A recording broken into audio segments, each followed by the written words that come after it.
blessing. So when I run into rejection, I know it's only redirection. I see the blessings right beside me. The chances of quitting are likely. I do it like I'm in my Nikes. Don't make excuses, they never excite me. Boxes, boxes, I cannot fit in the boxes. Stop it, stop it.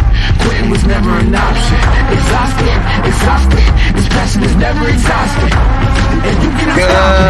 Nah, you cannot stop it. Good morning, Knicksy Universe. Welcome back to another episode of the Knicks Morning Brew on this Friday, April 19th. Like always, I'm your guy Hector, hanging out with my compadres this morning. I got my guy Eddie Presti, I got my guy Jiggaman Porto, and I got the one and only Mr. Philip All Caps. Boys, how we doing?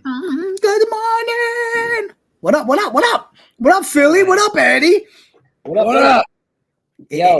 It's the eve before cheesesteaks, my guys. It's the eve before cheesesteaks, and we got the KOT fam with us. How you doing? Bro, Where great. are you? I flew into Connecticut. I have a wedding here today, but it was great because I had about a short layover yesterday, but it was in Philly. So I was all decked out in Knicks from head to toe, just hoping that some 76ers fan said something, but like the real 76ers, none of them wanted the smoke. So I walked through there like I owned the place. It was a beautiful thing. Listen. If there's one thing people in the chat got to know, my guy Phil, he is with all the smokes. Personally, me, I'm a little chicken shit. I try to run away from smoke. But Phil, he is for all the smoke, and he doesn't matter where he's at. He is going to rep his Knicks all day, every day. Phil, I love it. And going forward, fuck the Philly cheesesteak. Chopped cheese over Philly cheesesteaks all day, every day. I don't care what you say. Knicks versus 76ers, first round of the playoffs. F that chopped cheese. I mean, F that Philly cheesesteak. Chopped cheese all day. Yes, sir. Eddie, before we bring up some of the guys as they start to trickle in from the KOT, let me ask you, bro. You're the guy from the crew that like really has his ear to the streets in those Twitter streets. What's the temperature with Knicks fans last night, bro? From what I gather, everybody thinks this is going to be, a piece of cake. Everybody thinks Joel's hurt. Everybody thinks that, we're going to basically smoke the 76ers. I do not feel that way. I do not feel that way.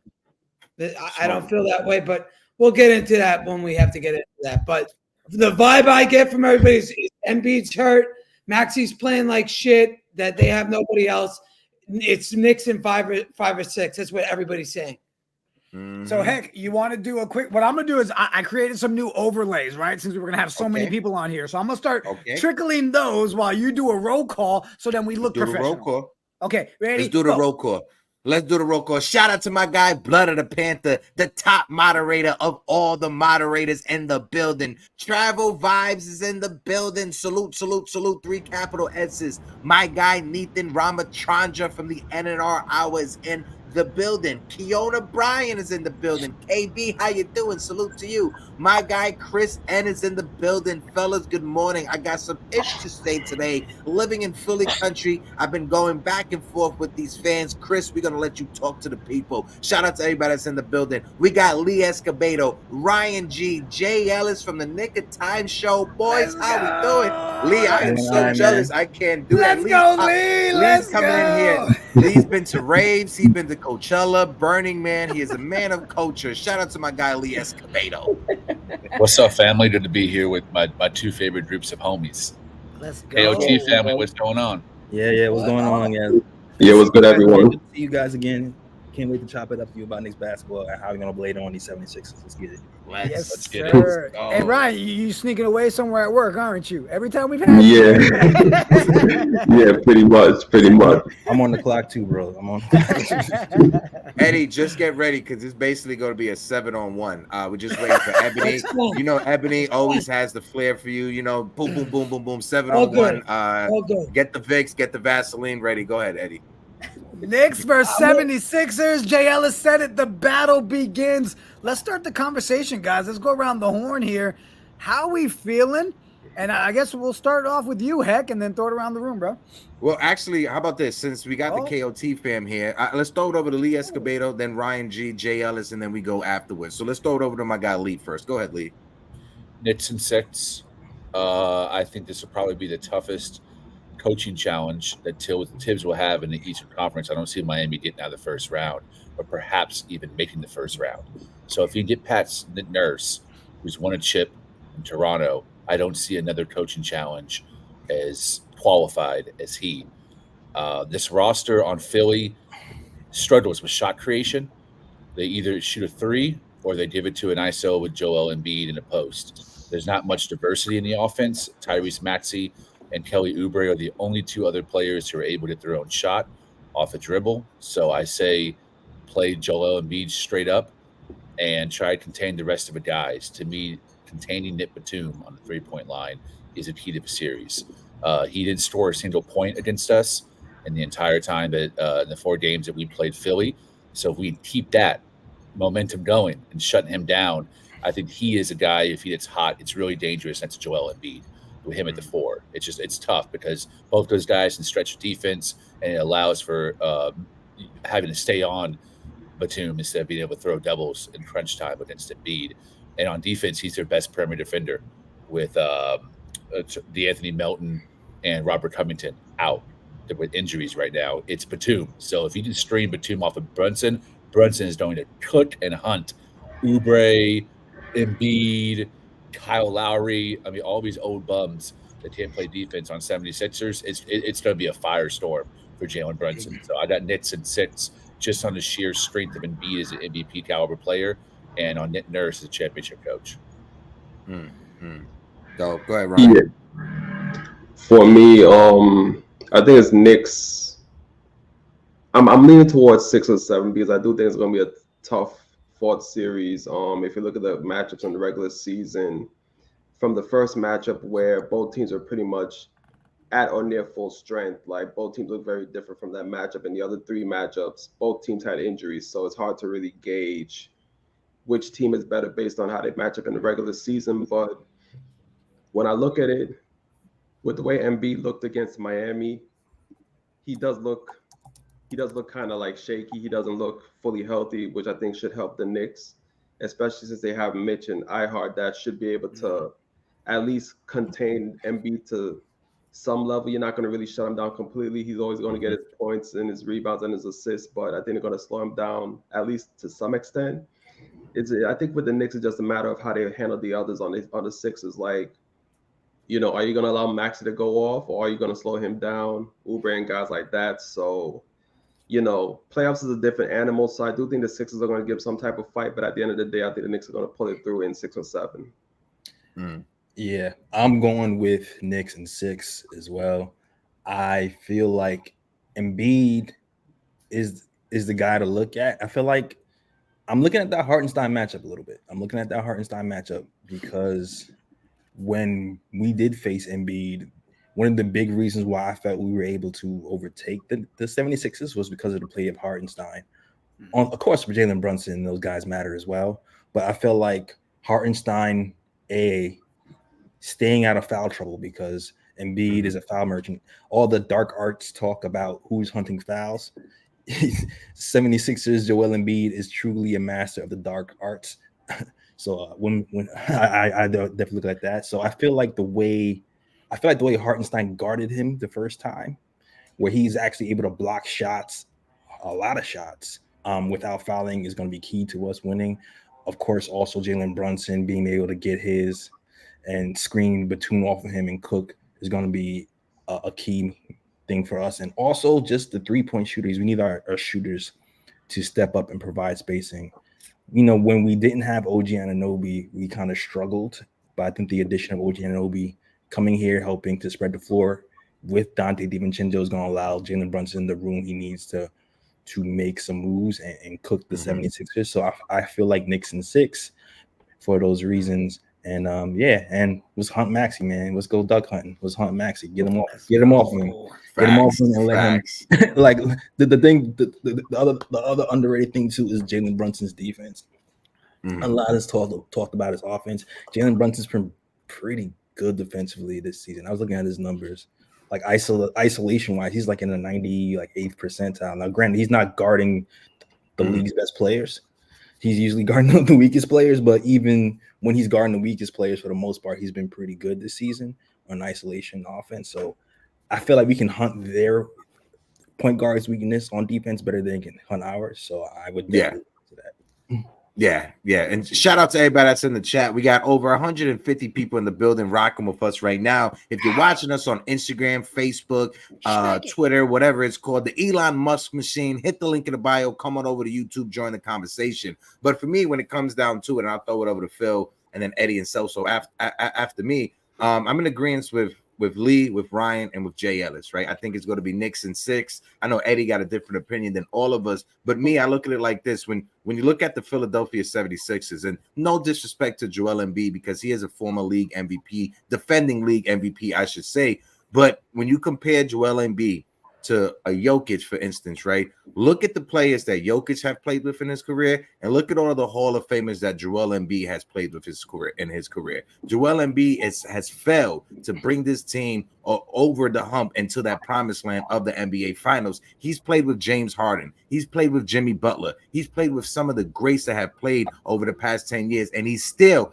haven't been able to take them over the hump. You can say what you want about Ben Simmons, but when you talk about James Harden, he's a Hall of Famer, no matter how, if you hate him or if you like him. But then when you look at Jimmy Butler, another person, Tobias Harris, fringe all-star, very good with the Clippers before he was traded to Philadelphia, never really platformed after that. But for me, it's going to come down to the coaching staff. And Nick Nurse, phenomenal coach, but he gets a lot of credit for that championship team, and I give more credit to Kawhi Leonard than I do to Nick Nurse when it comes to Toronto winning that championship, right? So when you look at the coaching matchup, I favor Tom Thibodeau. I think Tom Thibodeau's style of defense is a lot better. When you look at the pieces that we have, our guys, the only player that was in the starting lineup that was a lottery pick was Julius Randle. Besides that, every other guy had to fight and scrap for their minutes in the NBA. So I'm giving it to our team for that dog mentality.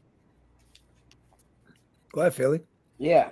I feel like the pendulum is swinging both ways. You have people that are just like, oh, this is a cakewalk. We're going to sweep these guys. Then you got people that are like, yo, this is going to be crazy. I don't know if we can beat them.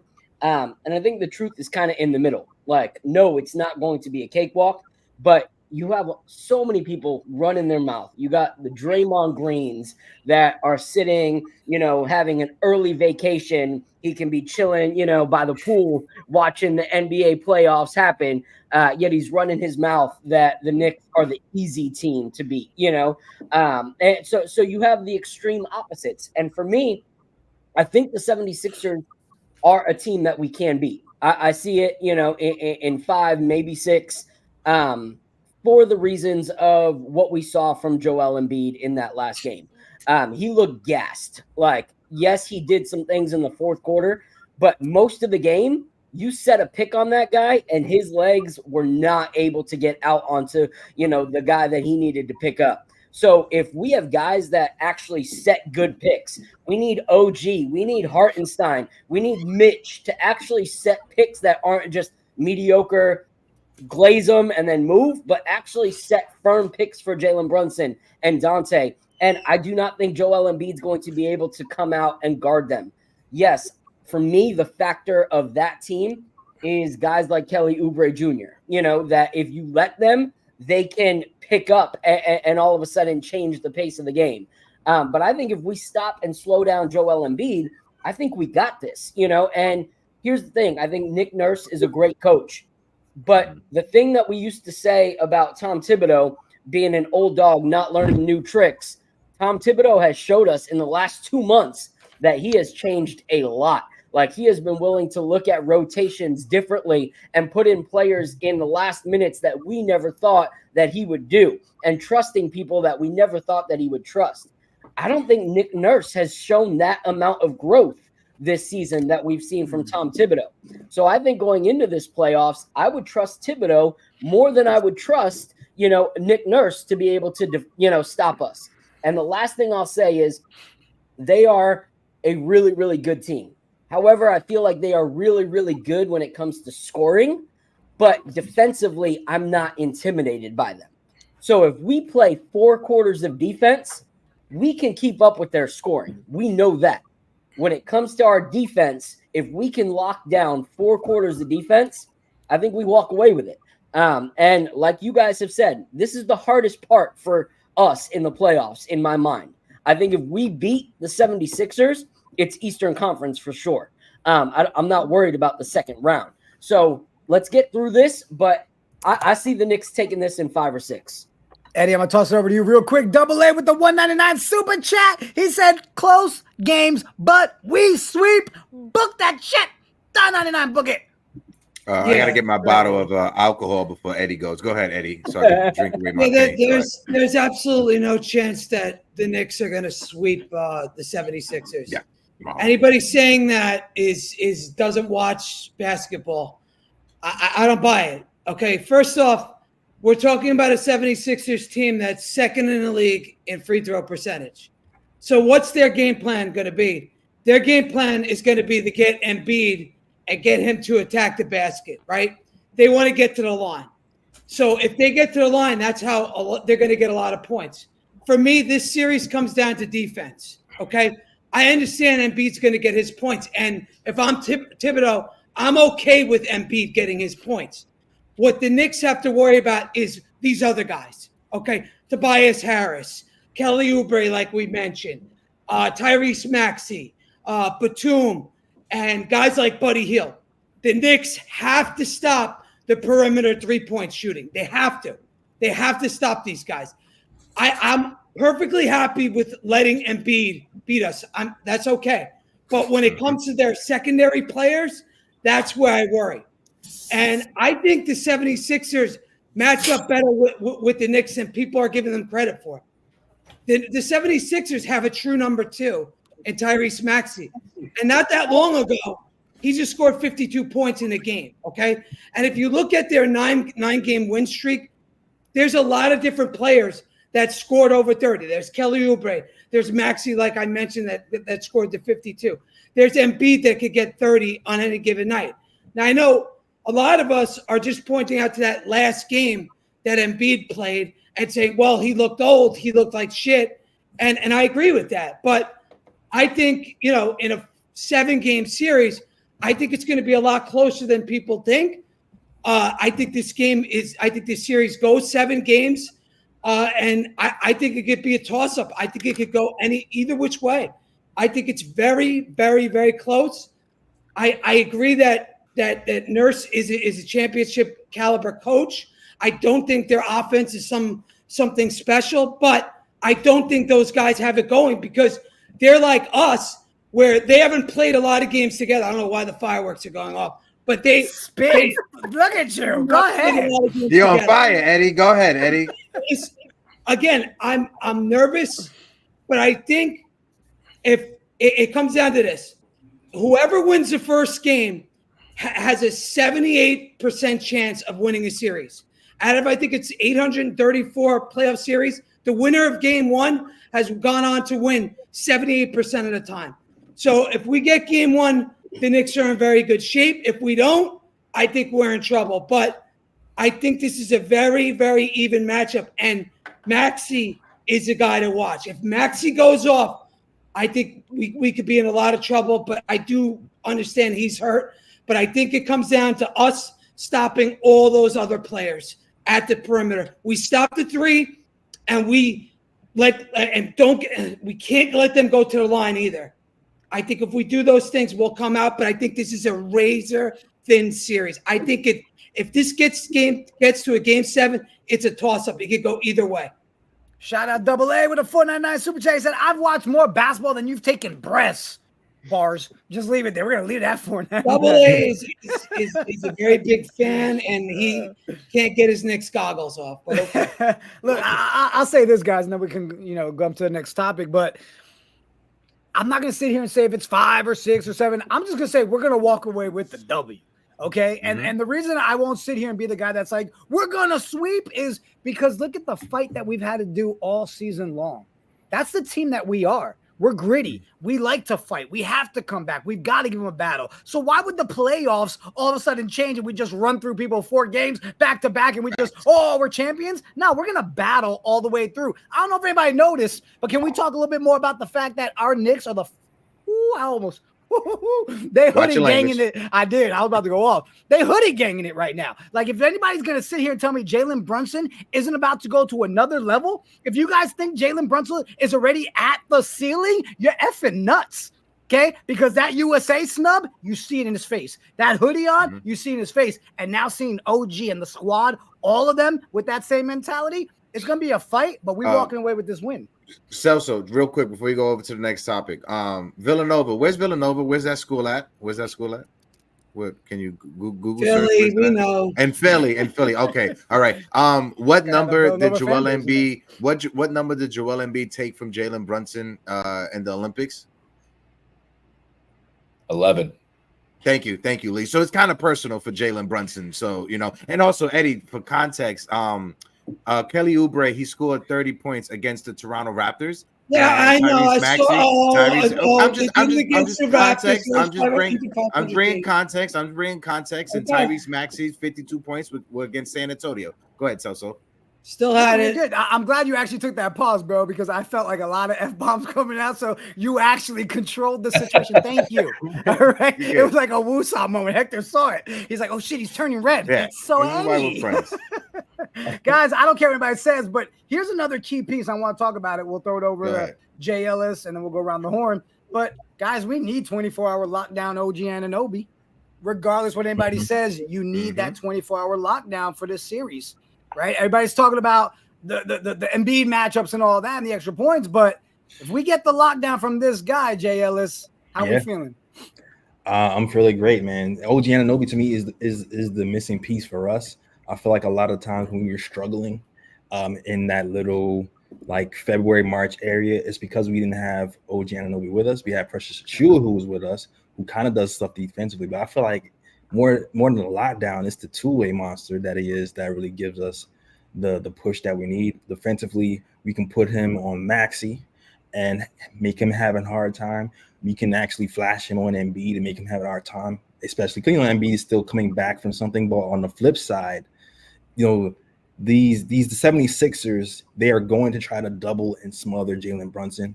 And I feel like the last time we beat them, they beat us, they were just able to smother Jalen Brunson without an outlet, which is why I like OG Anunoby being in the lineup. So I definitely agree that the defense of OG Anunoby is going to be key for us to kind of get over a hump. And even with Oubre too, like we have a guy who's versatile who can kind of guard all five guys in even one session. So I agree with you. OG Anunoby is going to be key for us. You know what I'll say too, Jay? Back, it would be bleak, I think. Not trying to cut you off, but what you said too just made me think about it. Like that game with the 76ers when they beat us, right? And that double team, that was right in the early time too, where JB hadn't really figured out how to handle that. Because since that time, now we're seeing when he sees that double team coming, he's doing that lob or that crazy bounce pass. He's getting it out of hands quick before they're able to clog in on him. So I think as a team, and we also with OG, they're going to see a whole different game style from us, and they did that last time. And to be honest, Sue's like, love Precious Achiuwa, but people do not respect Precious Achiuwa jump shot long term. So when you have Precious Achiuwa and Josh Hart on the floor together, defensively, you're an animal. But offensively, teams like the Golden State Warriors give us a hard time. The 76ers give us a hard time, can load up on Jalen Brunson and doesn't really give him that pressure outlet to say, hey, you can't leave this guy open because he can't hit the three. So now that we have OG Anunoby in the lineup, it changes things for us. And shout out to Tom Thibodeau, who has kind of reconstructed the offense. He's kind of taken Josh Hart away from just being a pull-up shooter, have him being kind of a cutter, so it doesn't allow them to cheat as much. And it also kind of gives us more pressure for Jalen Brunson to kind of gives us more release valves for their defense to allow Jalen Brunson to get more assists. So now you'll see Josh Hart getting 9 assists because he's cutting to the hole and kicking it out to shooters. You'll see Jalen Brunson getting assists because they're doubling and he's getting the ball out easier. So OG Anunoby as a whole just helps this whole thing go. And it was key for him to get him back healthy and productive without favoring that elbow. Facts. I'm gonna throw it over to you, Lee. But real quick, we got over 225 people rocking with us this morning, right here with the Morning Brew Sports and the KOT Show crossover edition. -1. We're missing an Ebony, we're missing a Jerry, but we'll get here. Great Britain with the $5 super chat. Go ahead, Heck.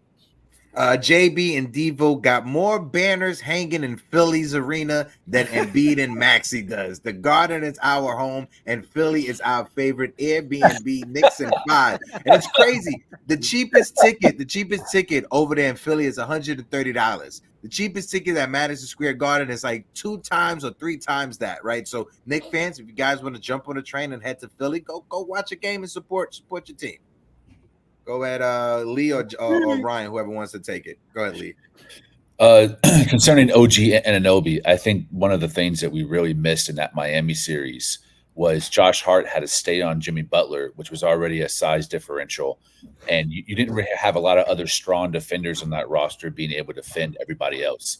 So Matt Strus, Kyle Lowry, Kevin Love, they were able to get off threes with a pretty solid cadence against our smaller defenders and weaker defenders, if considering RJ Barrett at that time as well, playing heavy minutes, and Julius Randle, who takes plays off defensively. This season's completely different. You can put OG Anunoby on whoever's hot. One game it could be Maxey, the next could be Kelly Oubre. As JL has said, you can even have him on Embiid fronting and try and cut off the entry pass. And it also allows the other guys, which is a much higher quality group of defenders in Precious, Dante DiVincenzo, Josh Hart still on the team, and Isaiah Hartenstein. Don't forget about Mitchell Robinson. Shout out Ebony. That group of secondary and tertiary defenders guarding the rest of the role players gives me a lot of confidence on defense, and also lightens the load that OG doesn't have to be what Josh Hart was against Miami, that the defending absolutely everything and getting worn out in a series. Now OG can concentrate on one dude, get his shots in the mid-range, hit the open corner 3, and allow for the other guys to rotate on whoever's hot on the perimeter. That, to me, I think is what tilts the series in its favor, are guys who don't just play defense but can also score. Whereas there's a lot of limitations on Philly's side, whether they're just a defender or just an offensive player, and they don't have very much in between, or they're not a bona fide two-way. Dante DiVincenzo can drill threes. He's also incredibly adept at deflections and steals and plays decent man-on-man defense. So I'm very confident on OG being the heart of our defense, but not the guy we rely 100% on to stop the opposing team.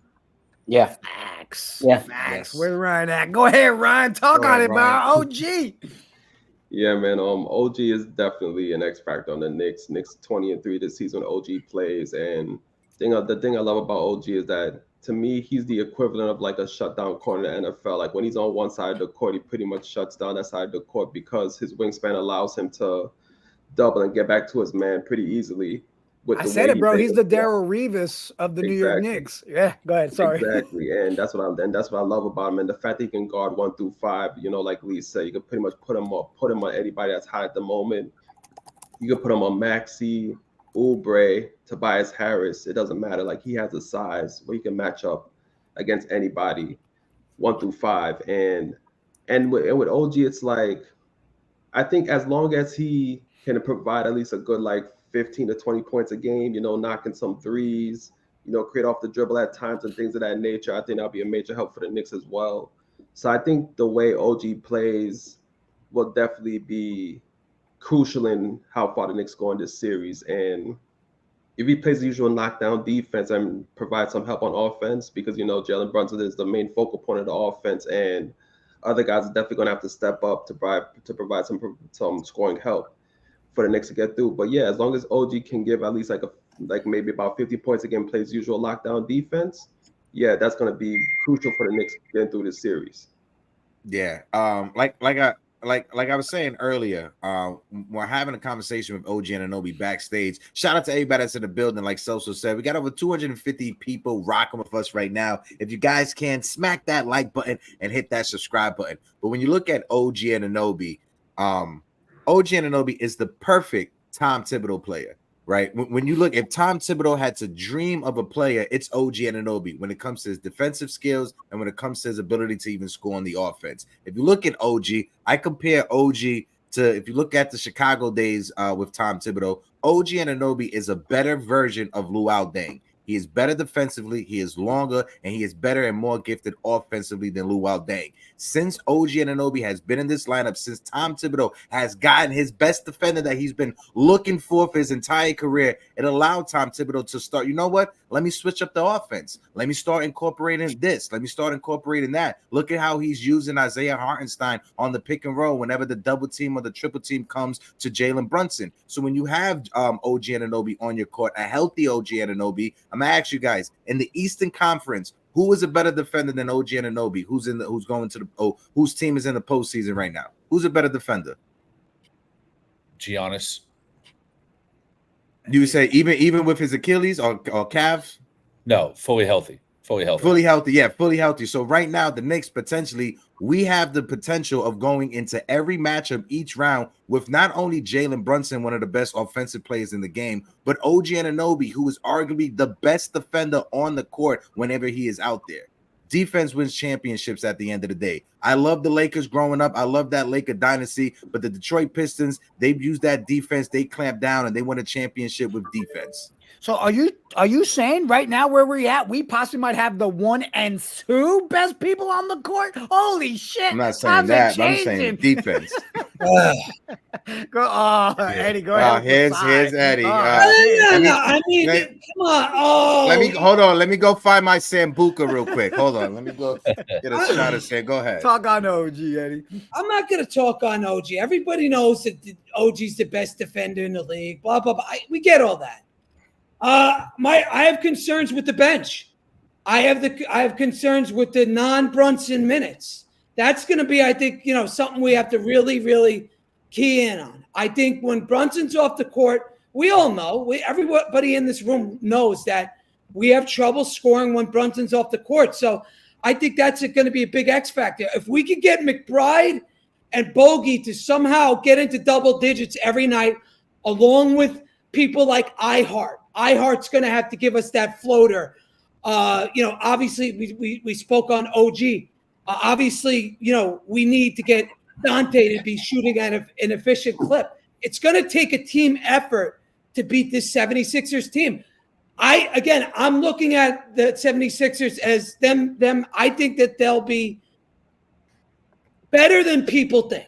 Okay, I understand Embiid looked terrible. I understand that. But he's still capable of getting 30. So, again, I think it's going to take a collective effort, and it's going to take our best, for us to get through this series. And everybody's got to contribute.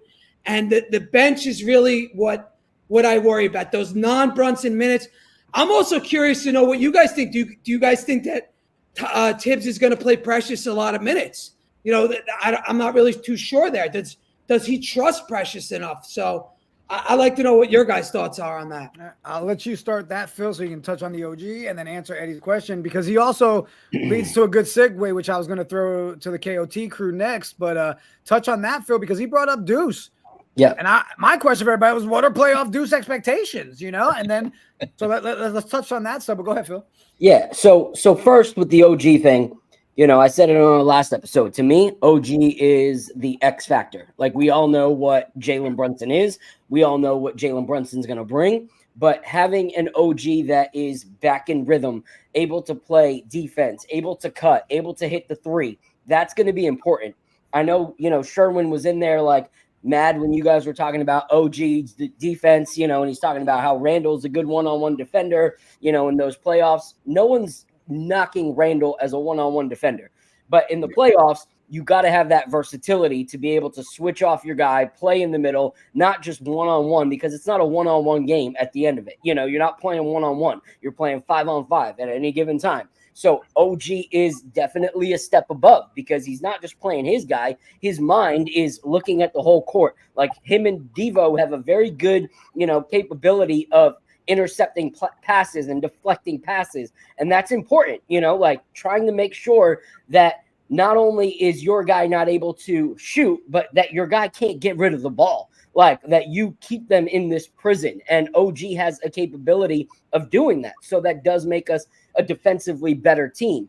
But what we also have to look at is Deuce McBride has been coming into himself. Like, we got to realize how little, like, before the trade, he was actually playing, like, and what he's been able to accomplish in this short period of time. And that he is a step up from what we had, because as much as I love Grimes, his confidence was his kryptonite. McBride has a confidence that most young players don't. So even if he has a shooting slump, he's not going to let that stop him from continuing to try and do what he can do to contribute. And his defense is elite. And also, we're talking about bench scoring, Eddie.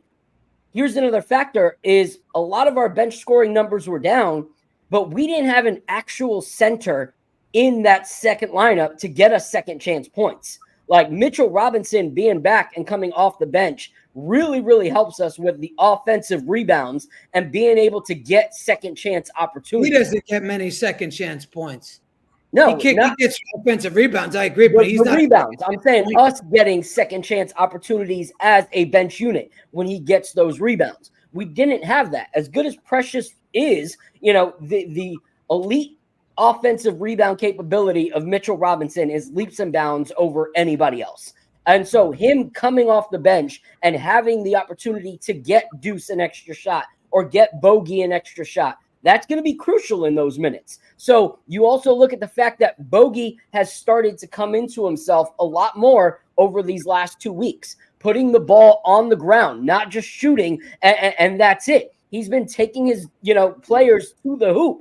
So there's a confidence that we needed to happen before the playoffs, and we started to see it in these last few games. So that's the expectation I'm going in, because yes, you keep mentioning that at any night Embiid can put up 30 points. Well, that's great. In any night, Jalen Brunson can put up 40. So let's not just worry about that one guy. Let's worry about the rest of the team and what else we can do. And so, oh, snap, twinsies. Didn't even notice that till right now. What's up, my guy? So I tell you, stop going in my closet, Phil. Go ahead. I'm sorry. I don't want to focus on just Embiid because they're not just going to focus on just Jalen Brunson, And so that's my take. And I think the fact that the media and maybe even they, you saw that interview with one of their players pretty much saying that we are the easier team. I hope they go in with that mindset. Like, you want to go in with the mindset that you're not playing like an elite second seed team? Cool. Let us kick in your teeth and be a rude awakening for you. So I hope they come in with that prideful little attitude, because if you listen to all of our interviews, they're saying we're just focused. Like, we don't care who it is. We're going to play whoever it is. So we bring that mentality. They bring this cakewalk mentality. And when we walk out with the victory, then we can talk. So the number one rule as a content creator is do not engage and feed the trolls. And that's what the Knicks are doing right now. They're not feeding or engaging with the trolls. Shout out to Sherwood in the building. Blood of the Panther. Valentina officials in the building. My guy Swanee's in the building. Shout out to Double A. CT Pittman, what it do, my guy? Knicks will be 2024 NBA champions. They just changed their names. And we got Ebony in the building.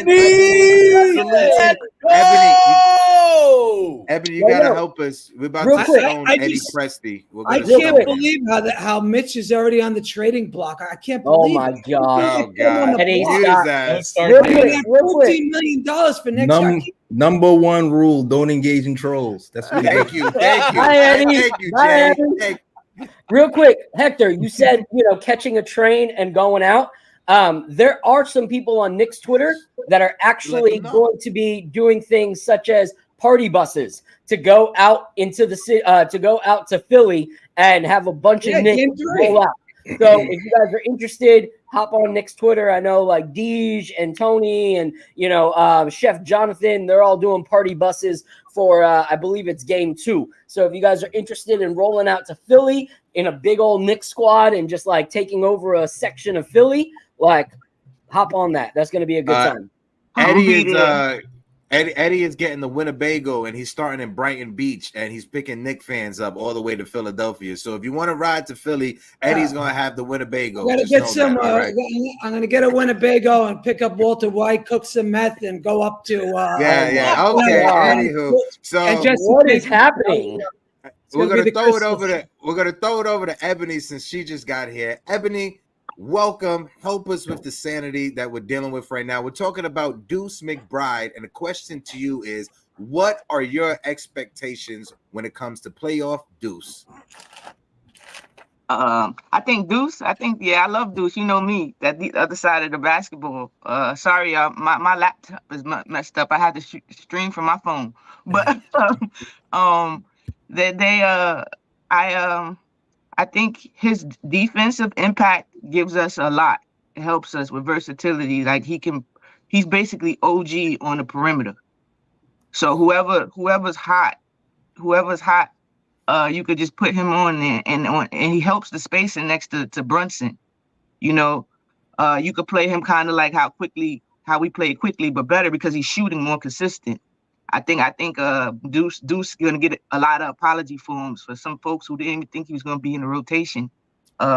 His impact, the one thing we had said about Deuce was if he can hit a shot, then he can stay on the court. Well, he's hitting shots now, so I expect him to definitely cause havoc in these playoffs and make it uncomfortable for Maxey, for the wing players, definitely, just to throw different looks at their players, rather. You're muted, Sals. Sorry, I was gonna say I can't remember if it was Lee or Ryan on your guys' show the other last week for the post game. One of you mentioned about Deuce is, why is that every shot looks so damn good, even if it's going to be an airball? What do you say? You're like, you expect everything to drop because it looks so good, and then it ends up being an ugly shot. But, man, his shot looks so good in that defense. If he gets the minutes, he can be a big X factor for us in this postseason. Like we need him to be. We need him to step up when those Brunson non-minutes are happening. Yeah. And I'll just say on the bogey thing, you guys all touched on it, but the bogey we were hoping for, we're starting to see, right? Like those YMCA rec sessions are working out really well these last couple of games. And he's looking good. But I want to bring this one up, and we'll go around the horn. Eddie, go ahead before I pull it up. No, I was going to say, is Batum going to be on bogey? Is that going to be the matchup? The European on European, the French on I'm just saying, whatever, that favors us in a way. I'm not 100% sure if that's the way it's going to be, but I know Batum's got a quick release as well. I'm just curious if that's going to be the matchup, because if it is, we have an advantage there. I think I would think we would have an advantage. I would agree with that. I think it might also be looked at like a hate crime, but whatever. The Chenzo gang is counting on 3. Vincenzo. Guys, what are we expecting from Dante going into the series? I'm going to start with you, Jay Ellis. Talk to me about Dante, bro. I'm expecting 12 threes a game from Dante DiVincenzo. 12, 14. Absolutely. I'm expecting 12 threes a game from Dante DiVincenzo. I'm expecting an awakening because, one of the concerns for a lot of Knicks fans before we got Dante was his playoff experience. He's kind of crapped the bed in the playoffs prior season. So I think this season he's going to bust out of that. He's gotten more comfortable with the rotation. He has a synergy with Jalen Brunson. So I think he's going to have a good series, especially considering Jalen Brunson is going to be the engine. He's been passing the ball a lot. And the 76ers will definitely look to double and triple team Brunson. I think saw somebody mention that Brunson's average a few lower points versus the 76ers. So he's going to really have to rely on our shooters. So I think DiVincenzo is going to be a benefactor of that. And not only that, I feel like the last few games he's gotten even more of a rhythm attacking the basket, attacking a basket, diversifying his offense. It's helping him get into the rhythm where he's able to finish it in at the rim, which is something we also kind of looked at the beginning of the season. He wasn't really a good rim finisher. In general, you look and you'll see, man, look at all these dunks. But when you actually look at the numbers from him over his career, he has not been good at finishing at the rim. But ever since Grimes has shipped out, he's gotten more minutes, he's gotten more touches, he's gotten more versatile in how he can attack, and he's been finishing at the rim a lot. So I think the combination of the open threes, the finishing at the rim, I think Dante is going to have a good series, and he's going to be key because, like I said, our shooters are going to have to be ready for when they double or triple Jalen Brunson. Facts. Ryan, I'm going to toss it to you because yesterday Dexter on New York Post Sports, they did a special live and he had Bondi on there, right? And the question was for Bondi, who do you need to be that number 2 in the series? And I know we've all talked about that individually on all of our shows, but I love Bondi's answer where he said a lot of people will sit there and say Chenzo, right? He's like, but for him, it's the whole team. He's like, it's Brunson and everybody else is number 2. He's like, but if you sit there and really start to dig in on who do you really need to give you those points, he says you're looking at someone like Dante. You're looking at someone like iHeart with his floater to give you those extra offensive rebounds and points. Where are you at with Dante? Do you see him needing to be that number 2, bro? To be honest, I do think with the Knicks, it's more of a collective effort, to be honest about it, because when you look at the Knicks team, like the only guy who can really create his shot and facilitate at a high rate is Jalen Brunson. Like that's the one guy that you know for a fact that he's getting his own shot. He can create shots for others and things of that nature. Like nobody else on the Knicks team is really known for being a player that can, create his own shot on a consistent basis. And knowing that, the Sixers are going to throw double and triple teams at Brunson is definitely going to depend on the others to really step up.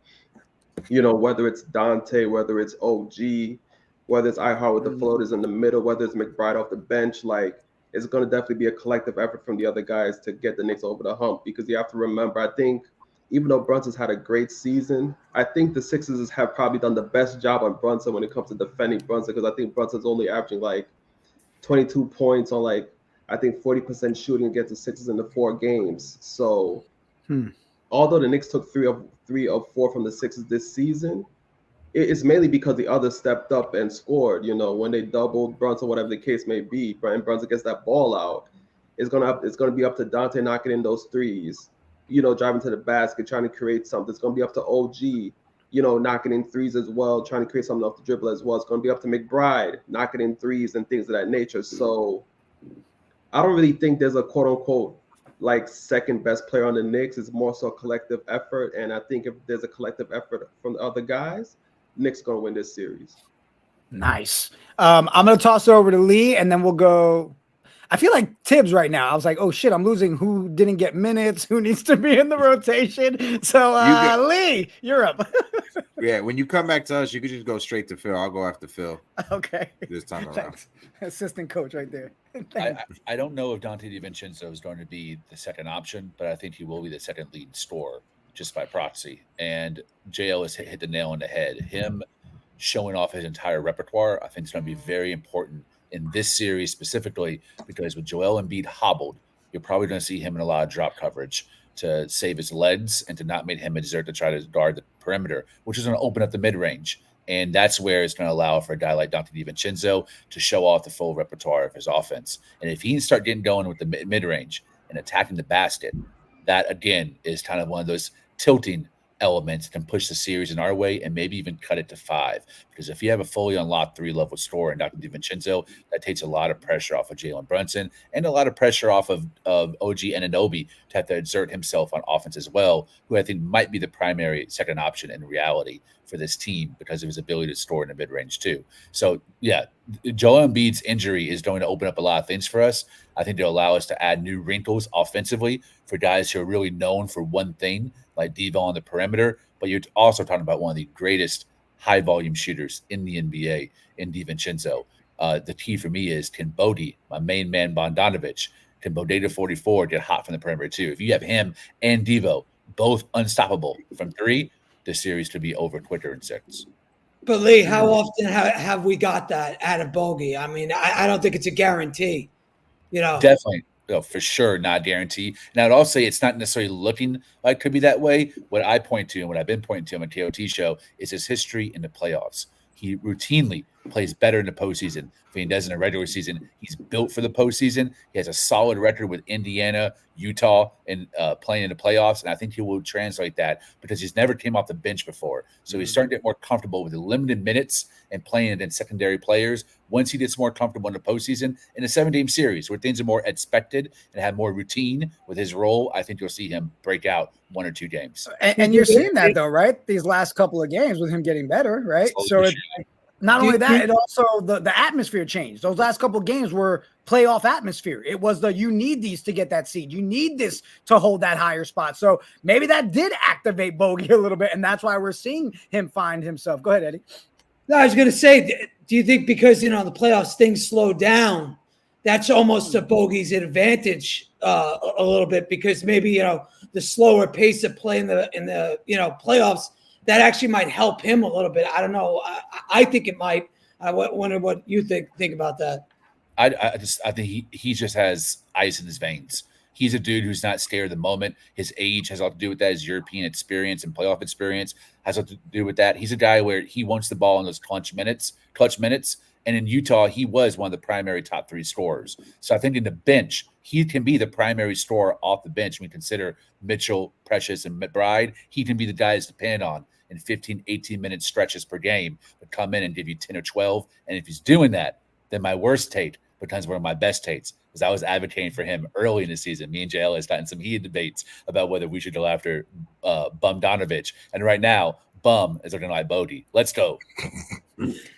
Shout out to both Dogovich. Eddie, you got to put some respect on your Eastern European king, all right? Put some respect on his name, okay? We got Jay Boogie in the building. Listen, Jay I'll Boogie shout him out when he gets us 10, 12 points a game. I'll shout out Bogey. Don't worry. You got it. Shout out to Bogey from Bensonhurst. Jay Boogie said, I'm just in the nick of time for the morning brew. Shout out to the family. It's April. Excuse me, I need June. However, it get done. I need 16 more wins this season. Shout out to Jay Boogie. Salute. 3 capital S's. Celso just dipped out. I wasn't sure who was next to go from the KOT. Who hasn't gone yet? My apologies. I haven't. I don't know if Ryan went though. Yeah, go ahead, Ebony. I'll throw it over to you. I'm dropping stuff. It's like spades to me. This team's like spades. Does Dante have to be the second? Yeah, I would like him to be, but it's like, you got one book and we got a bunch of possibles that make a book, and I think that's what makes us so deadly. It could be Dante, it could be Dante one day, it could be Bogey one day, but I think Dante has shown me the fact that he can switch it up. He can switch it up. They're playing him off of the 3-point line. They're running him right off the 3-point line right now. And he's hitting. Remember, he was allergic to hitting layups early in the season. And now he's become more efficient at hitting that bucket, and he's just showing us his overall game. So I think, it's going to be a bunch of I think Dante has a big playoff series. I think we have a big playoff series. They're playing underdogs. They're here to hate. That fuels you. Being an underdog your whole player career, stuff like that just gives you more motivation. They're motivated. Believe me, I think Dante has a big playoff. I just think everybody does, though, to be honest. We have such a team chemistry. That that ball moves freely. Anybody can go off. And I definitely think Dante shows up and shows out. It's almost like this continuity word that they kind of embedded in our heads in the beginning of the season is lasted for 82 plus games, because here we are, everybody, the whole team, we're going to work together. We're one big family.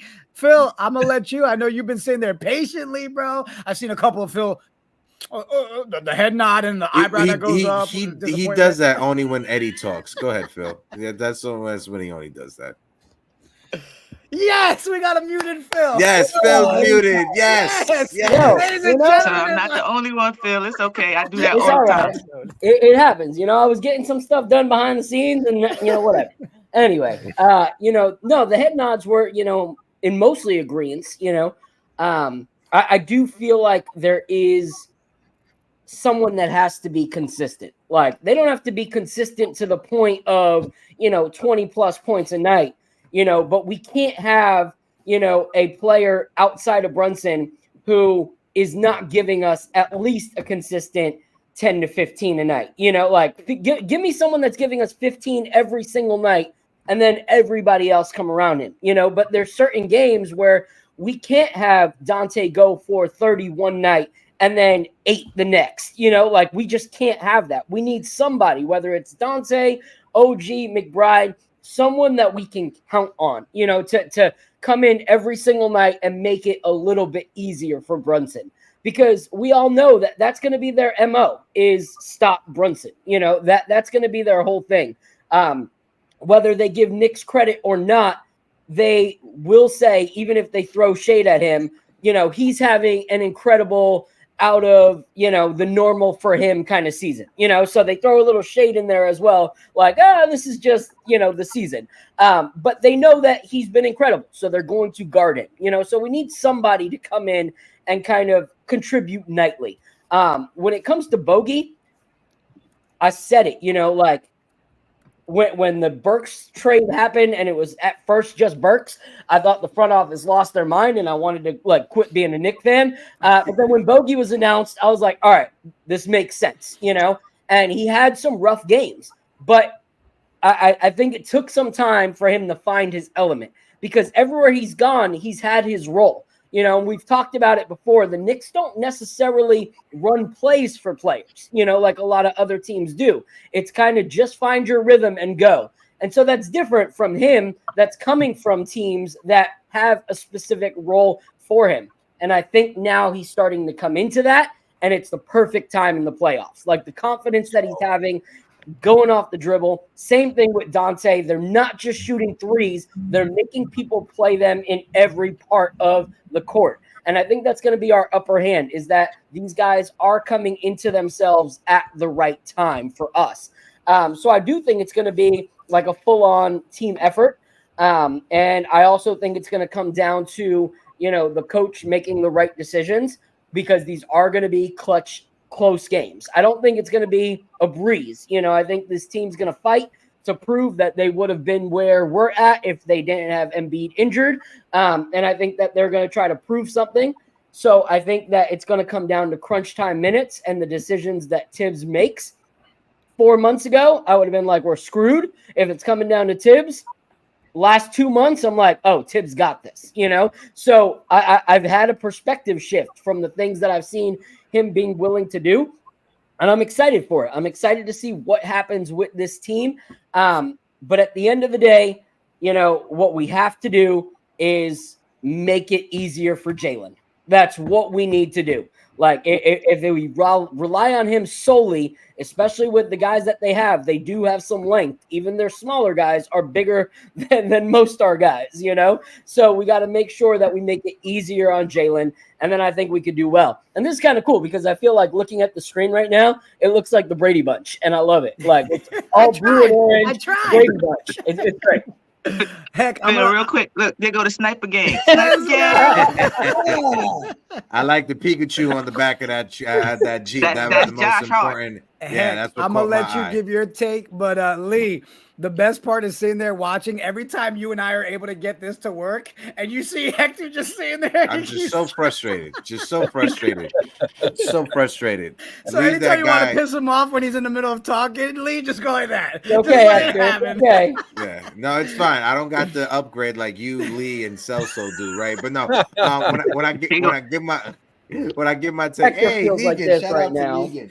But I want to give my take That's when it Mitch. comes to Dante. I know we got a few giveaways that we're running on the channel right now. All right, you don't got to rub it in my face. That's how You don't Hector gotta feels right now. yeah, you don't got to be a dick. I You did don't that got to be a one. dick.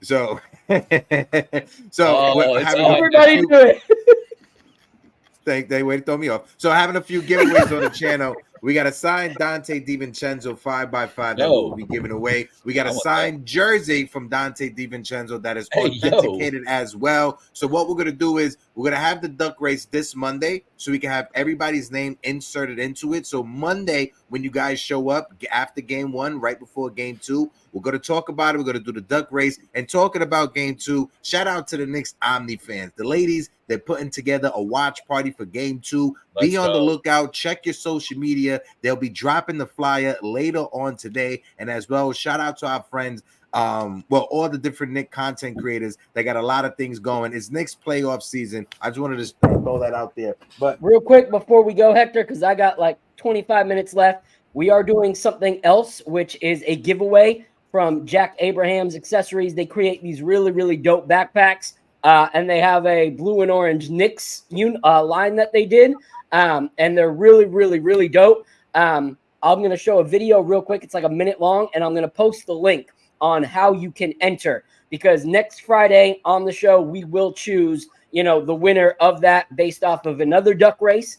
We just love duck races here. So you gotta love the rubber duckies. Look, I mean, even people in the chat. Look, even Nobody knows what a Panther. duck race He is. said his duck's been in the gym. His Exactly. duck's working out. He's ready. All right, so get your duck in the gym if you want to win this backpack that you'll see right here. My life tends to look a little bit different than most. Whether it's the fact that I travel so much as a full-time photographer, videographer, and YouTube educator, or the fact that I spend a lot of time in meetings or traveling and doing events and creating content as co-owner of the Morning Brew Sports. Whether stepping on a train in New York City or stepping off a plane at Tampa International Airport or just traveling around and being a tourist with my wife and kids, I'm able to have the blue and orange wherever I go. And I'm able to show support to the team that means so much to me wherever I go. And it's never a bad thing to look stylish while I do it. And all you Knicks fans, wake up and get your coffee.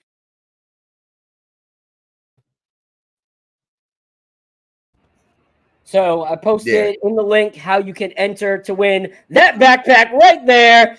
There we go. That's the one. Yeah, mine's is in the closet. I'm not getting up to get it. But yeah, just imagine the same book bag he has, I have also. Eddie, yours is on the way, Eddie. Yours is on the way. Oh, my God. Thank you. I appreciate that. Yeah, yours is on the way, Eddie. We don't forget about you. Get one, but okay. Thank you. You're part of the team. That's what it is. It's part of your contract, right? Talking about Dante DiVincenzo. That's because your Mitch take, Eddie. That's why. It's because the Mitch takes. Well, listen, when Mitch and Bogey go for Donovan Mitchell this summer, don't say I didn't tell you, all right? When Mitch and Bogey win us a playoff game, don't tell them I ain't tell you that. All right, Eddie. Okay, don't make me mute you. He's so gone. Talk about Dante, right? One of the key pieces that we're gonna need in this first round matchup against the 76ers. But this past weekend at the Hobby Hive, we all know how Knicks fans we've started using the nickname the Big Ragu, right? But I kid you not, Jay Ellis, Ebony, Ryan G, Lee. I was at this autograph signing for Dante DiVincenzo. Shout out to the people at the Hobby Hive and Knicks fans. There were two Knicks fans that showed up with ragu tomato sauce for him to sign, and he was such a good sport about signing it. Check it out. Let me see, brother. The Big Ragu. It came to me in a dream, man. That's awesome. That's dope. Good sport. Dante DiVincenzo, he was amazing with all the young kids. I bring that up to say that when Dante signed with the New York Knicks, in his press conference, one of the things that caught my eye is that he said he wanted, when he was weighing out his options, he wanted to be in a place where he knows that he could win over the next few years. When was the last time we had a free agent that came here, said that, and as Knicks fans, we actually believed what they said? So when it comes to Dante, I think Dante, his relationship with Jalen Brunson, I brought up the stat when Ian Begley was on the show. With Dante in the starting lineup, with Jalen Brunson, the New York Knicks, our record is 41-18. 41-18. That's crazy to think about. This man was starting behind Quentin Grimes, and the way that he came in, look at his contract over the next 4 years. We got to still, if this is the production we're going to get for Dante DiVincenzo, $12.5 million to $13 million, it's a steal in this day and age in the NBA. So Dante is my key piece. Second option, I know we got OG, I know we got other scoring threats, but I think Dante, and like Ebony said, at the end of the season, they started running at him, and he showed what else he has in his bag. He can drive to the lane. He's not Kyle Korver. He's not just a catch and shoot guy. He could put the ball on the floor if he has to. So real quick, guys, before we switch it up, I want to make sure I'm respectful of everybody's time. Ebony, KOT crew, you guys good? Everybody still good to rock for a little bit? We got like, I know you got work, bro. So you on the clock. I got like 15, 20. And all right. We'll make it fast. Just want to respect your time, brother. Yeah, for real. So switch it up real quick because we got to give some love to Jaylen Brunson. Please tell me y'all read the love letter from JB because, my God, if you don't love him even more after reading that, something's wrong with you. Something's wrong with you. Lee, you check that article out? Oh, hell yeah. Or the letter? So good, right, bro? Beautiful. I mean, there were just so many gems in there. I think people stopped reading when you got to that first picture. They thought that was the end of the the letter. No, keep scrolling. There's a whole entire second half to that letter. But man, any key takeaways from that one, Lee? I think the thing that touched my heart the most is that we have a player who recognizes the fan base and also the legacy that came to the Knicks before. I think there's something special about his knowledge and experience being here as a kid when his father was a player, Tibbs was a coach, and Leon Rose's godfather was the agent for his dad and the coach, the assistant coach at the time, Tom Thibodeau. So he's imbued with that knowledge of when the last time the Knicks were really good, like a true contender in the late 90s. And even 99 was a bit of surprise as a contender in that run that they went on. And then he's also keenly aware of all of the misery that happened henceforth. And I brought up on the KOT show, Leon Rose being the agent for key guys like Bardiani and Eddie Curry and Ronaldo Balkman, guys that really screwed us in a lot of ways.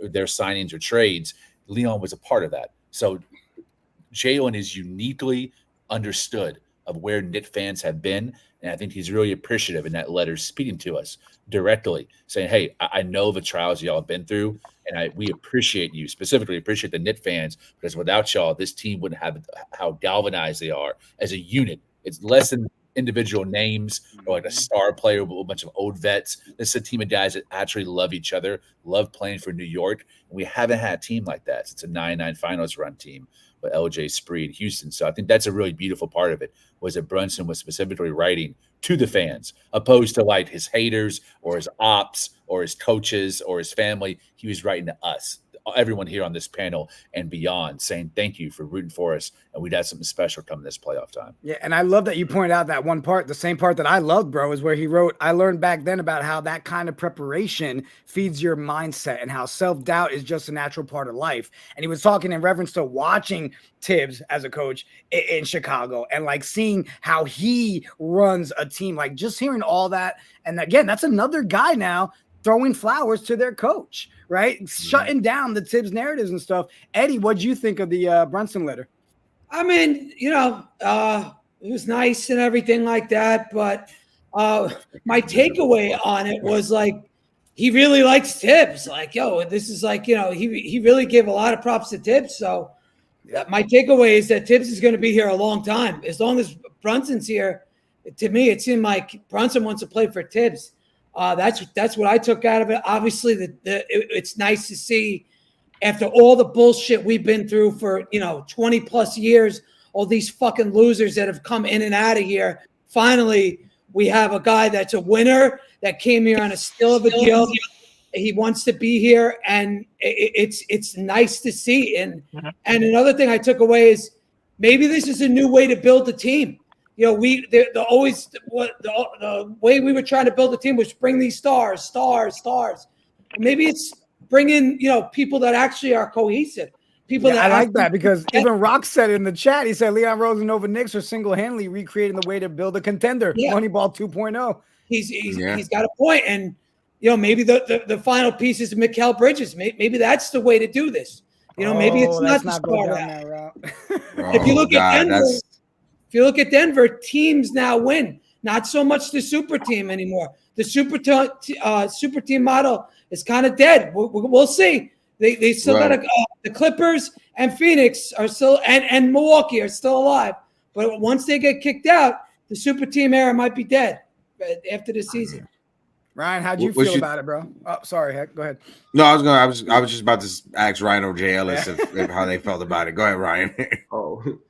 Yeah, I mean, it's definitely a touching letter, and it definitely shows that Brunson understands the organization, the city, what Knicks fans have been going through, for all these past years, and I think the fact that they actually understand the fans and understand, that we've been suffering for so long with all these terrible Knicks teams in the past, terrible management, things of that nature, and then the fact that the other day you saw Brunson in his black hoodie looking focused as hell, and then you saw OG, coming on board as well with that. It just makes you believe that, not just the fact that, everybody is taking the identity of, Thibs, where it's like every single game matters. Like every single game you play to win.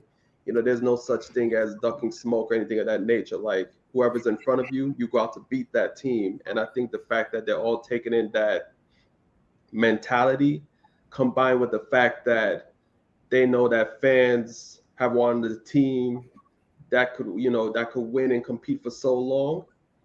That's what makes me feel like what the Knicks have right now is special with the team that they got. Like, yeah, they might not have the flashy superstar, whatever the case may be, but the fact that this team is together, same mindset from the star guy all the way down to the end of the bench, the coach and everything, like this team is truly special. And that's why I believe that this team can definitely make some noise in the playoffs. If they get past Philly, automatically conference finals. And then from there, it's up with the Celtics from there. Hell yeah. But before I throw it over to Jay Ellis, CP the artist in the chat said, hit that like button. We got over 355 people in the building. If you're on YouTube watching us, help us out. Smack the like button. If not, CP the artist is going to paint a horrible picture of you and send it to everybody you know. Go ahead, Jay Ellis. I would say, perfection is one of those things that's hard to attain. And for the New York Knicks and its organization, I feel like the mindset and the character that Jalen Brunson brings to this team is pretty much as close to perfect as you can possibly get, because it ties in that mentality that I'm not a star when he obviously is. And that kind of attitude and character kind of trickles down to our entire team. It kind of trickles down to our entire team.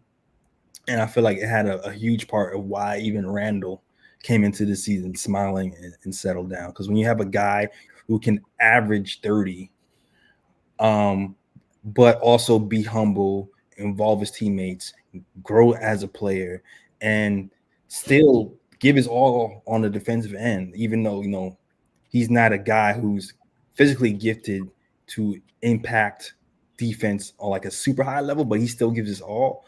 That kind of trickles down to everybody else, and it kind of tells us why we're endeared to him and why he's special and why this Knicks team is special and one of my favorite Knicks teams of all time. So the letter just kind of shows like where he is and how aware he is of the moment. And I love it, man. I think mentally it's going to help him and us rally behind this team even more. Yeah. Facts. Did we get Ebony's take yet? Let me get Ebony on that. But I also want to say, where is he? What up, Trav? I see you in the chat, my guy. We need to get Trav up here, drop some bars one morning. You know what I mean? Like, come on, Trav, get on here, drop a couple little Knicks freestyle bars for us. I'm just saying, put you on the spot. Eb, talk about the love letter. Well, I'm glad it called it a love letter because I love him. Definitely. He's become from one of my favorite Knicks to one of my favorite players. JB is he embodies New York spirit, the underdog story, the work hard, blue collar, nobody give you anything. You have to take it type vibe. So we kind of like relate to him very much so. And the fact that he only knows how to play one way, and that's hard. I love it. Like, pause, no Diddy. I love it though. Because you get mad at him. You get mad at him, right? Because he takes these charges in these events. And he's like, well, you ain't need to take the charge. Don't get hurt, but that's the only way he knows how to play. That's why people be like, when he's gonna be in Dykeman, you're not going to see him in Dykeman. Because he can't not play hard. You get what I'm saying? He's one of those players that's all or nothing. And you have to definitely respect it. It just, he reminds me of two of my favorite all-time players mixed in one. Is Stephen Curry and Allen Iverson. Like just the fact that the hate motivates him. Because I don't know if y'all know, Steph reads, he gets his phone and reads the comments and trolls and things during halftime. So I see that with JB, just his comments, he's hearing it. He's hearing everything, his little slide comments. And he's so cerebral, the work ethic is he never backs down. And it was his size. Everybody said his size this, his size that. But his size is is that it doesn't matter what size you are in front of him, he's taking you to the bucket. The only point guard I know that sees a 6'7", 6'8" dude and say, let me put him in the post. Like, I gotta respect it. It's just the dog in him. It's not one way. He has these defenses really confused. Like, they don't know how to guard him. They don't know whether the blitz double. They tried the one-on-one coverage, and now he's getting other people involved. That was my biggest criticism on him, was getting other people intentionally the ball. You know, not the bailout passes, you know, the accidental assists, but intentionally trying to get somebody an easy shot. You can get your own, now get others their own. You get what I'm saying? And he's done a beautiful job lately, like as the season has progressed. I just want to say real quick about the players and the ball movement. I caught crazy flack all summer about ball movement and player movement, how different it can make a team look. And people were like, well, why are we running the play? What are we running the play for the 6th and 7th person for? It's not running the play. When you add movement, this is what happens. Anybody you plug in can help you, because defenses now have to think and move. They have to think. Nobody wants to think and move fast at the same time. No. So now you see what it is. Definitely. I love this team. I love Leon Rose, what he's done. Adding pieces. I have a saying, I've been done wishing upon a star a long time now. I have a saying, you don't have to be a superstar. You just have to have a star. Get stars in their role. And what you're seeing now is a bunch of people starring in their role. So yeah, I love this team. That was Lee, an amazing did you get take. to talk on the love letter? Yes. No, he was. All right. I was first. He was first. All right. Philly, I don't think you got to go yet. And I know you got to get ready to go, Phil. So let me let you go. Yeah, this will be my last take. But Rock asked this question. Hey, team, what's the reasoning behind the letter? Was this a PR move or all JB? And I'm going to say this. To me, it doesn't really matter whether PR told him, hey, we want you to write a letter, or if he just decided to write it. Because when someone's writing something like this, you can smell like fakeness and you can see sincerity, like either way. So even if PR was like, yo, it would be a good look for you to write this, they can't curate those memories. They can't curate, what his actual experience has been, how he feels about the city. All that came from him. So whether it was like something that the PR asked him, hey, can you write this? Or he just decided to do it on his own, the sincerity is there from the first line to the last. And what I loved about the letter was, first, a lot of players we have seen that are good players that come to New York get distracted when they start becoming successful and they're in the New York City lights, because the nightlife or, the fame, it all kind of gets to their heads. Jalen Brunson is built for this city. Like, he is not distracted by this or that. Like, matter of fact, instead of using his free time like a lot of these other players did, and this isn't a knock to the players, because even the players themselves have come out and been like, I was stupid when I was in New York. J.R. Smith was like, I could have been a better player to my team if I wasn't out partying all the time. Jalen Brunson, instead of being up in the clubs, he's creating a roommates podcast where he's hanging out with guys in a room talking about the Knicks, talking about the NBA. Like, he is focused around this actual organization. And he talks about his focus, his determination, how every game he's just trying to be better. That's always been his MO. That even when he's got that sliver of doubt in his mind, what does he do? He works on his craft to try to get rid of that sliver of doubt. And as he's going through the accomplishments and what he came to do here in New York, a lot of players would keep it on that track. Like, this is what I came to do. This is what I'm doing. Thank you for accepting me. But then he goes on to give shout and praise to OG Anunoby. Takes a whole paragraph to talk about how the team looked different when they brought in OG Anunoby. So that was a huge shift in the trajectory of this team. That is what these guys were talking about, the character of that person, to actually say, this is my letter to New York, but let me also give praise to why we're here. It's not just me, so shout out to him for that, because that takes a lot. And so the last part that really stuck out to me was he shows a praise and affinity for you know, New York Knicks as an organization from years and years down the road.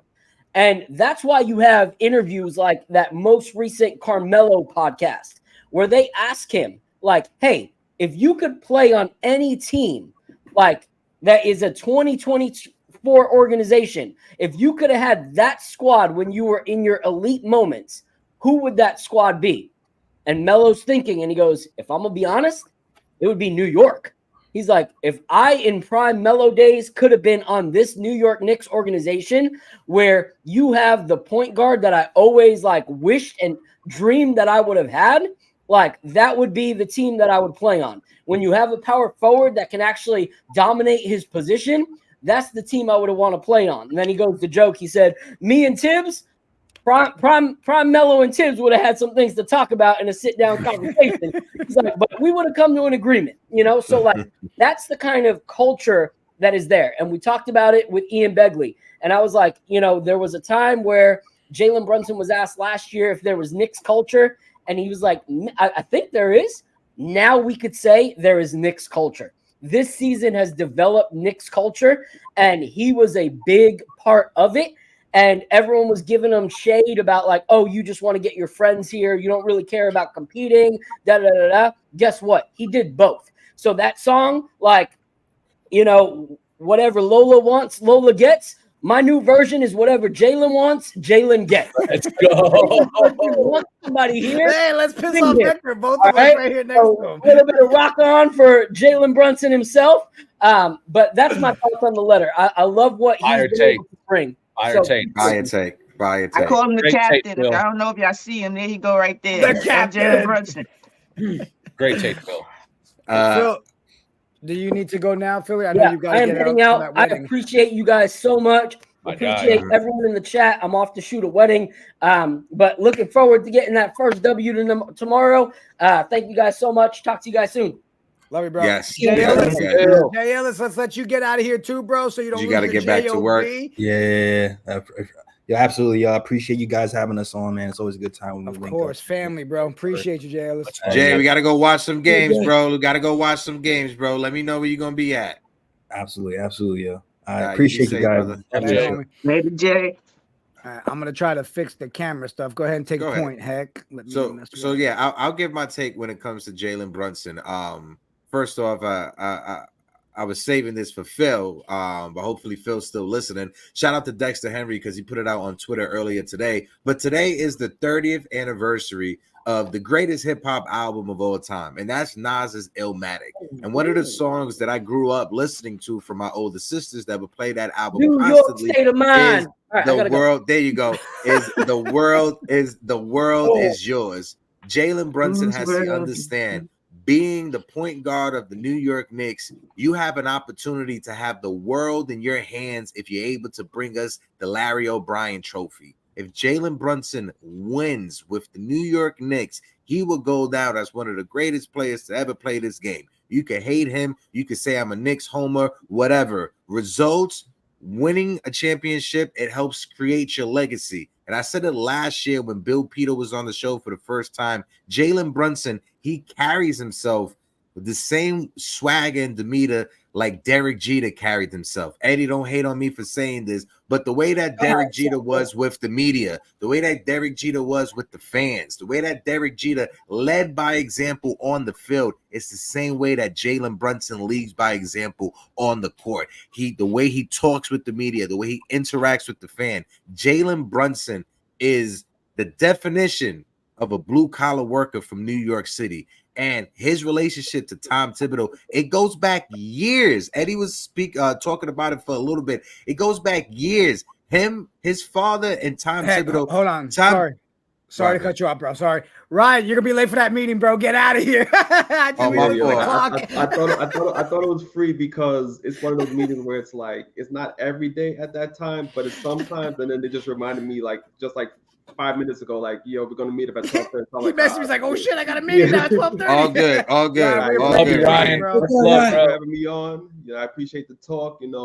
Everybody have a good weekend. I'm looking forward to this again. Let's Ryan, go, G, bro. sir. Appreciate Yes, you, fam. sir. We got to keep All right, this. so We I'm got gonna to keep switch. this going throughout the I postseason. think I got us here. I think. Yeah, you got it. You got it. You got it. All right. So, Oh, like I was saying, button press. Go ahead. Jalen Brunson's his relationship with Tom Thibodeau, it goes back to when he was a baby. Tom Thibodeau and Rick Brunson, they knew each other when Rick Brunson was in high school and Tom Thibodeau was in college. So he has had Tom Thibodeau in his life ever since he was a baby. This relationship is deep, the same way that Lee Escobedo was talking about Leon Rose's relationship with the Knicks and the former players that never panned out here in New York. So not only is this a perfect story for Jalen Brunson to add on to his legacy, but this is also a way for Leon Rose, who grew up a Knicks fan, to right his wrongs when it comes to former players that never panned out here with the New York Knicks. Hector, real quick, can I real quickly before I forget, because you know my memory shot. We had shouts out to Auntie Brunson, Auntie Amy Brunson. Shouts out to her. She came into the pregame space, the last pregame we had, and she was kind of telling about how the connection with her and Tibbs, how he's been in their life since she was younger, you know.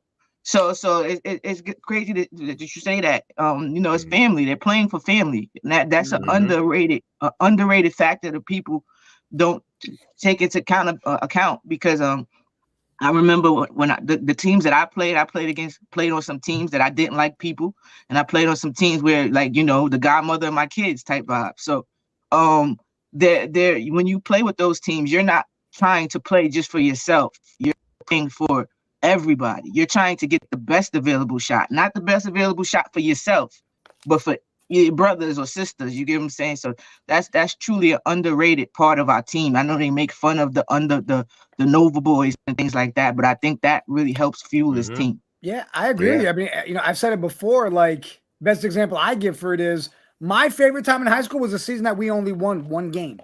One game. Because the team that we had, though, the fun, the love that we had for each other, the fact that we all were going to war together to get beat up and we went and had a good time doing it, that was the best season, not stats-wise, but one win all year. But that was the best season of my life. It really was, because everybody was there. I mean, you look at when OG had that post-game interview the other day, right? And you hear JB say, man, just say the bullshit you got to say and let's go. He was like, all right, bullshit. And then he walks away, right? Like, you literally see how they all care for each other and fight for each other. Real quick, heck, we got over 365 people rocking with us in the building. Appreciate everybody rocking with us. Hit the like button, hit the subscribe button. Subscribers, we're at 4,141 on our way to 5K subs. Help us out. Hit the subscribe button. Bonesy said it like Ebony said. That's the compy connection. There you go. For all you Latinos out there, you know what compy is. Sorry, Eddie, if you got lost to the source. I'm sorry. So listen, while we still got Ebony and Lee here, guys, I want to bring this one up here, and I think you two are perfect for this, and then we'll throw it to Eddie too, but everybody talks about the Joel Embiid stuff, and then they talk about, oh, well, can iHeart handle him? Can Mitch handle him? Blah, blah, blah. Okay, why are we acting like it's either or? We got two monsters, people. It's Embiid versus the Knicks bigs, okay? It's not just a one-on-one. Ebony, I'm going to let you start because you know I love when you get to talk Mitch. Come on now. Facts, my guys. But, yeah, they in for a rude awakening. That's what it is. I know what they think Embiid is, and I have another saying. I call people who break apart the way he does Legos. So put the Legos down. You get what I'm saying? I'm not worried about Embiid. I seen what Precious and Jericho Sims did against him, a healthy Embiid. You understand? I seen that. What people don't think, they go, I see a lot of iHeart's supposed to stop Embiid. No. Knicks are going to stop Embiid. And that's if they want to stop him. They could just say, hey, Embiid, you beat us. We're going to shut the Tobias Harrises out of the world down. You get what I'm saying? They're in for a rude awakening. Our team we wear down people. That's what we do. We win. We can win ugly. We can win pretty. Whichever way you want us to play, we can do that. Sorry. So the Philly fans are about to be in for a rude awakening. We play hard, we play physical on both ends. You think a person who just came off an injury can take, okay, iHeart physically beating me up right now, right? And then I look to my right to substitute, and there's a Mitchell Robinson there. Exactly. Come on, Philly. Y'all delusional.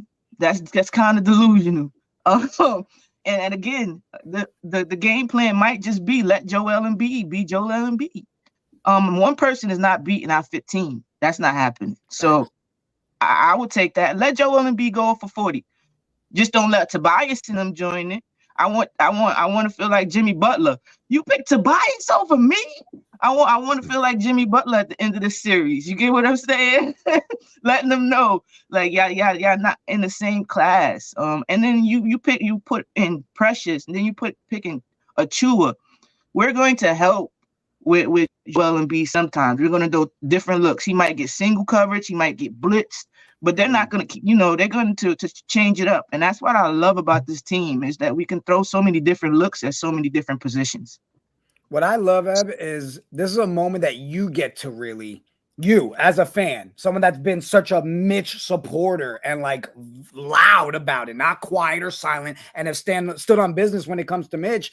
And I remember when we sat there on open panel, you and I sat there and we said, imagine when Mitch comes back and he's coming off that bench in the playoffs. If we get that, imagine that. And here we are, Eb. You just said it. All of a sudden you see a sub and it's like, oh shit, now I got to deal with this fool too. You know what I mean? Like, that's great. Go ahead, Eddie. Embiid isn't on a minutes restriction, correct? He's not. He was when he right? came back over the last 4 games, the last 4 games he played, he's gone over 30 minutes in each of those 4 games. Okay, now I just wanted to make sure of that because I mean that if he was still on it, it obviously changes things. For me with this whole thing, I get it. We have the 2 bigs and Hartenstein and Mitch, and I get all that, but I'm more worried about guys like Buddy Hield. I'm worried about guys like Kyle Lowry, Tobias Harris to a degree. If you look up Tobias Harris' playoff numbers from last year, they're actually not bad. He was, I think, 50% from the field, over 50% from the field, 15-something points a game, about 37% from the 3. So, again, I'm more worried about Philly's secondary guys. I'm worried more about Maxey, because Maxey, you say whatever you want, but he averaged almost 26 points a game this year. So I am worried about the Knicks getting beat by these secondary guys. I'm not really as concerned about the Embiid thing. I think Embiid will get his points no matter what because he's Embiid and he's still a top 5 player in the game. Even though he's hobbled, he could still get 30 on any given night. So my concern is with all these secondary guys. I'm concerned with our bench. Can our bench actually score? Are the lights going to be too bright for McBride? So these are all things that I'm concerned about when I look into this series and I actually think about it. So again, I think it's a razor thin series. I really do. Hopefully, what you guys say is true. But like we're asking a lot. Like Dante, he's not a given to shoot 50% every night. Some nights he's 6 of 18. Some nights he doesn't hit that 3. And you guys mentioned, yes, he could take it to the hole, and he's got that little floater too, but that's not a given. So that's why I think this series is going to be so close because they had those other people. They had those other people that can score. And yes, Oubre is also a volume shooter, and he could be 6 of 20 or 6 of 25, but he also could be a guy like Dante that could get hot in a second. That's why I'm so concerned when it comes to this series. Yeah, and I'll throw it over to you, Lee. Who just said something? Let Lee go. Sorry. Oh, sorry. I thought I heard somebody. I was like, someone say something? Go ahead, Yeah, Lee. it was me, but Lee hasn't spoken, so my bad. I want to circle back to something that was brought up earlier about Jalen Brunson. If he wins a championship in New York, I think he will go down as a top 3 point guard of all time. In the history of a game. I will also think in the modern era, in the 21st century, it will go down as the greatest NBA championship. And the reason for that is because of the hero's arc. Every great hero story has an epic crescendo and an epic rise. And for the Knicks organization under James Dolan, it has been abject poverty. Horrible on every level, from leadership, from ownership, to the players that we signed, drafted, and traded for, to the revolving door of coaches, and to the overall aura and stench emanating from MSG for 2 solid decades. It was a place that players went for an overpay. It was a place where players went to get a free check. It was a place that players went to get a bankrolled and not have to give the production they were or be who they were prior to coming to MSG. That has changed with Leon Rose taking over, Tom Thibodeau coaching, and Jalen Brunson becoming an MVP candidate. If he brings a championship to New York as the 1A option, it will be the greatest hero's journey in the 21st century of sports, because there's never been a team that has been so bad and then bounced back to win a chip. I mean, this is like Chicago Cubs level. This is the level of poverty that the Knicks have faced, and then will overcome. I think will vault him to a top 3 point guard position after Magic and Steph Curry. Now, hold on, Lee, before you go into the mission, because I love that you said that, because I said the other day, everybody was talking about you guys took the harder route. You're going, now it's going to be either the Sixers or the Heat. I'm like, for this season to be the movie, to continue the story, the movie that it is, and the story of Jalen Brunson, you needed to have that second seed. You need to go this route. So at the end, we can sit there and say we took on the best of the best, and we did what we had to do all season long. This is fantasy talk, though. It's a fantasy. They're not going to win the championship this season. If Randle was here, where crystal ball at, Eddie? Where crystal ball at? I will guarantee the Knicks won't win a championship this year. I guarantee with Randle, maybe different story. So let's make this interesting then. Let's make this interesting then. Let's make this interesting then. Let's put your money where your mouth is. How much are you willing to put down? Put your money where your mouth is. How much are you willing to put down? Take the bet. I mean, you want to take the bet? I'm off. Yeah. How much are you willing to put down? What's the bet? What do we do? How confident are you? What are you willing to put down? And I want to make this fact because I want to throw it back to my brother Lee because he was cooking. I'm sorry, Lee. I'm extremely confident that they won't win a championship. So you want to put 5 dimes down? 500 Scranolis? Sure. All right, because I'm not taking that bet. I'll put $50 down. Listen, first of all, I was like, we broke as shit as a network. We over here begging for super chats. Like, where the hell you got $500, bro? I'm trying to get to New York this weekend. Go ahead, Lee. Keep cooking. Eddie, I do want to put my hyperbolic take into perspective. I was not necessarily speaking just on this year. And the reason for that is we don't have a 1-year window. To me, we have a 5-6 year window. So I think within the course of that window, and I don't think Leon Rose is fully complete in building out this roster, there's decisions to be made on what Julius Randle's extension is, for how long and for how much. Once the questions are answered, I think we'll have a better scope of what year that championship could potentially come in. It's unlikely it's this year because of the injury to Randle. However, it is possible if everything goes right, fantasy-wise, that we can get to the finals and we can beat whoever we face up, because I'm not scared of anyone in this year in the East or the West. I'm not scared of anyone. That being said, it's more likely if a championship comes in 2 or 3 years from now, but I believe it is coming. And I believe it's going to be on the back of Jalen Brunson, and he'll go down as a top 3-point guard of all time. Now, I'm with you. Let's have all these pieces let Lee keep cooking. Let Lee keep cooking. Go ahead, Lee. In terms of Mitch and iHeart, that's the best center matchup I think Embiid could possibly face. When you think about all the teams in the NBA from Atlanta on down to Utah, no team has a better 2-center rotation defensively, in terms of defensive at the rim efficiency, shot blocking on the block, and also as elite high percentage finishers around the rim than iHeart and Mitchell Robinson. That duo is going to give Embiid fits, whether he was fully healthy or hobbled as he is. It's going to be even worse, because iHeart's ability to hit that floater is so crucial as a bailout option when the defense has shut down the third and fourth options on the perimeter. You give it to iHeart in the pick and roll, and that's one of the highest percentage shots the Knicks have in their arsenal, is that turnaround, not teardrop in front of the rim. Mitchell Robinson is a highly efficient lob threat.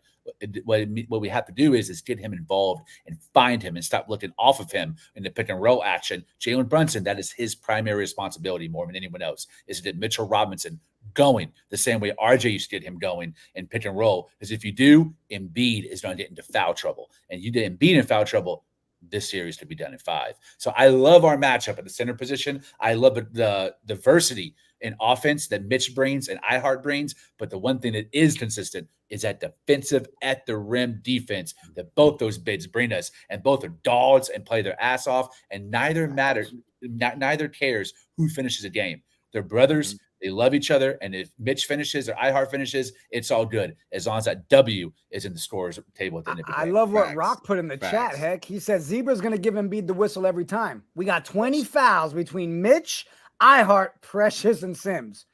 Yeah. I don't know if Sims is on that roster, but I agree with that, though. They're a very I good wanna free throw shooting team, though. It's not like they're second in the NBA in free throws. Yeah. No. Yeah, we're not denying that. Put them But to I the want line, to they're gonna piggyback. score. I want to piggyback on what Lee was just talking about. When you look at the matchup between Joel Embiid and the Knicks bigs, Isaiah Hartenstein and Mitchell Robinson, we know that Philadelphia, they're going to try to play Joel Embiid for as much as they can. Joel Embiid is going to be on that court, even though he's coming back from an injury. He is going to be out there if he is healthy or if God willing, as long as he can. That being said, the New York Knicks, we have two centers that at any moment could be guarding Joel Embiid, either Hartenstein or either Mitchell Robinson. Either it's starting out with Hartenstein or subbing out Mitchell Robinson. One of them are going to be rested going up against Joel Embiid. That's the point that I wanted to make. And piggybacking off of what Lee was talking about when it comes to Jalen Brunson, since Julius Randle has been down, Jalen Brunson has been averaging 8 assists per game. When you look at both of his stops in the NBA with the Dallas Mavericks and with the New York Knicks, he's always had someone next to him that's been ball heavy and ball dominant. When you look at Luka and when you look at Julius Randle, without that ball dominating playing next to him, Julius Randle, it allows him to open up and become that facilitator that we've seen over the past 2 months. Averaging 8 assists when at the beginning of the season, Knicks fans were screaming for my point guard. I want my point guard to average 5 and 6 assists. Yeah, you can score 25 points, but I need those assist numbers going up. Well, guess what? Those assist numbers have been going up. And like I pointed out with Tom Thibodeau, since he got in his defensive wizard and defensive anchor and OG Anunoby, you've seen Tom Thibodeau and Jalen Brunson. When those double teams are coming up, he's using Isaiah Hartenstein the way Joakim Noah was used back with the Chicago Bulls. He's just dumping into to Isaiah Hartenstein in the middle, and Isaiah Hartenstein, he has two options. He can either throw it up for that lob that he's been mastering over the past few weeks, or dump it to the left wing or to the right wing. Either Dante's going to be open for a three-point shot, or OG Anunoby, or whoever else is going to be open for a three-point shot. Hey, Hector, real quick, can I get some pushback to what Eddie was saying? Not to you, but pushback to the 76ers. You know, I'm not gonna I never look past the team because they're in the NBA for a reason. But hold on, Teresa said Ebony taking notes is feeding my soul. I love it. Go ahead, Eb. Right. So I don't forget my memory shot, roses and petunias. Y'all already know. So I love it. One, we talked about physicality. We talked about 26 versus Max. You had 26 or whatever he's averaging. But I watched the Celtics, who average a lot of points, and I seen what our physicality can do to teams that are not used to physical play. Nobody really plays the way we play, as physical as we play. When we put pressure on people, they're not the same people. It's not the same 26, the same 30. You see them calling for the ref to help me, please help me. You see them, right? So, and McBride, last year, he played like 5 minutes, 6 minutes in the playoffs, right? Total. And it was some of the strongest 5 minutes, 6 minutes I've ever seen a player play. So that was in 5 minutes. So I'm not going to sit here and think that he's just going to crumble, because he doesn't have that type of mentality. Even when you look at his past work in college, underdog, like showed out when they needed him the most. If he can play defense, he's okay by my book, because defense wins championships. That's one thing that the Knicks do that everybody else can't do. Everybody else can score. Everybody else can defend. We can do that. We have a lot of players who impact the ball impact the game without having the ball at all. When you do that, that's a recipe for success. We have one guy who the defense cannot guard. They can't guard this guy. Now, knowing that, if you have the surrounding cast, this team reminds me of what Milwaukee did with Giannis. You remember that year with Drew Holiday? They put dogs around him. They got the robot next to Brunson. Now is a wrap. It's a wrap, because he plays both ends and he gives Brunson a great emergency exit. You're cooking. Like, he gives him a perfect emergency exit. If I need help, I get you to the corner, and my man robot over here, he gonna handle his business, right? So that's that. I'm not worried about. I think we're too physical for Philly. I think we definitely too physical for Philly. Randle, I never say we don't need Randle, but Randle is the cherry on the top of the sundae. We still have the sundae. Okay, there we go. Come on, Evan. Come on. Sim, hold on. That's facts. It's facts, though. No, it's not. Facts. It's not. It's facts. Eddie, just because you're diabetic, don't shit on Ebony's Sunday she's creating. All right, let her cook. I still got Sunday. I still got my ice cream. I got it all still. He was the cherry on top. Your glucose is dripping from your lip because of the diabetic attack you're having. Go ahead, Ebony. Go ahead. And then also about the 20 fouls. We know that we can throw different looks, and it's a playoff. So when push comes, when you're back against the wall, you try different things, right? Sims is our best perimeter defender. That he is. He's our best big perimeter defender. We seen what he did against Embiid. That's another person they can throw out just to mess with the person, just to do, get some fouls off, make it uncomfortable, like he did Jokic. Remember when he was making Jokic turn the ball over countless times? That's because he couldn't get to the spot. You get what I'm saying? So we have it's a lot of plays. So we can't fixate on names because basketball is a team sport. You have to let these people show that there's these people.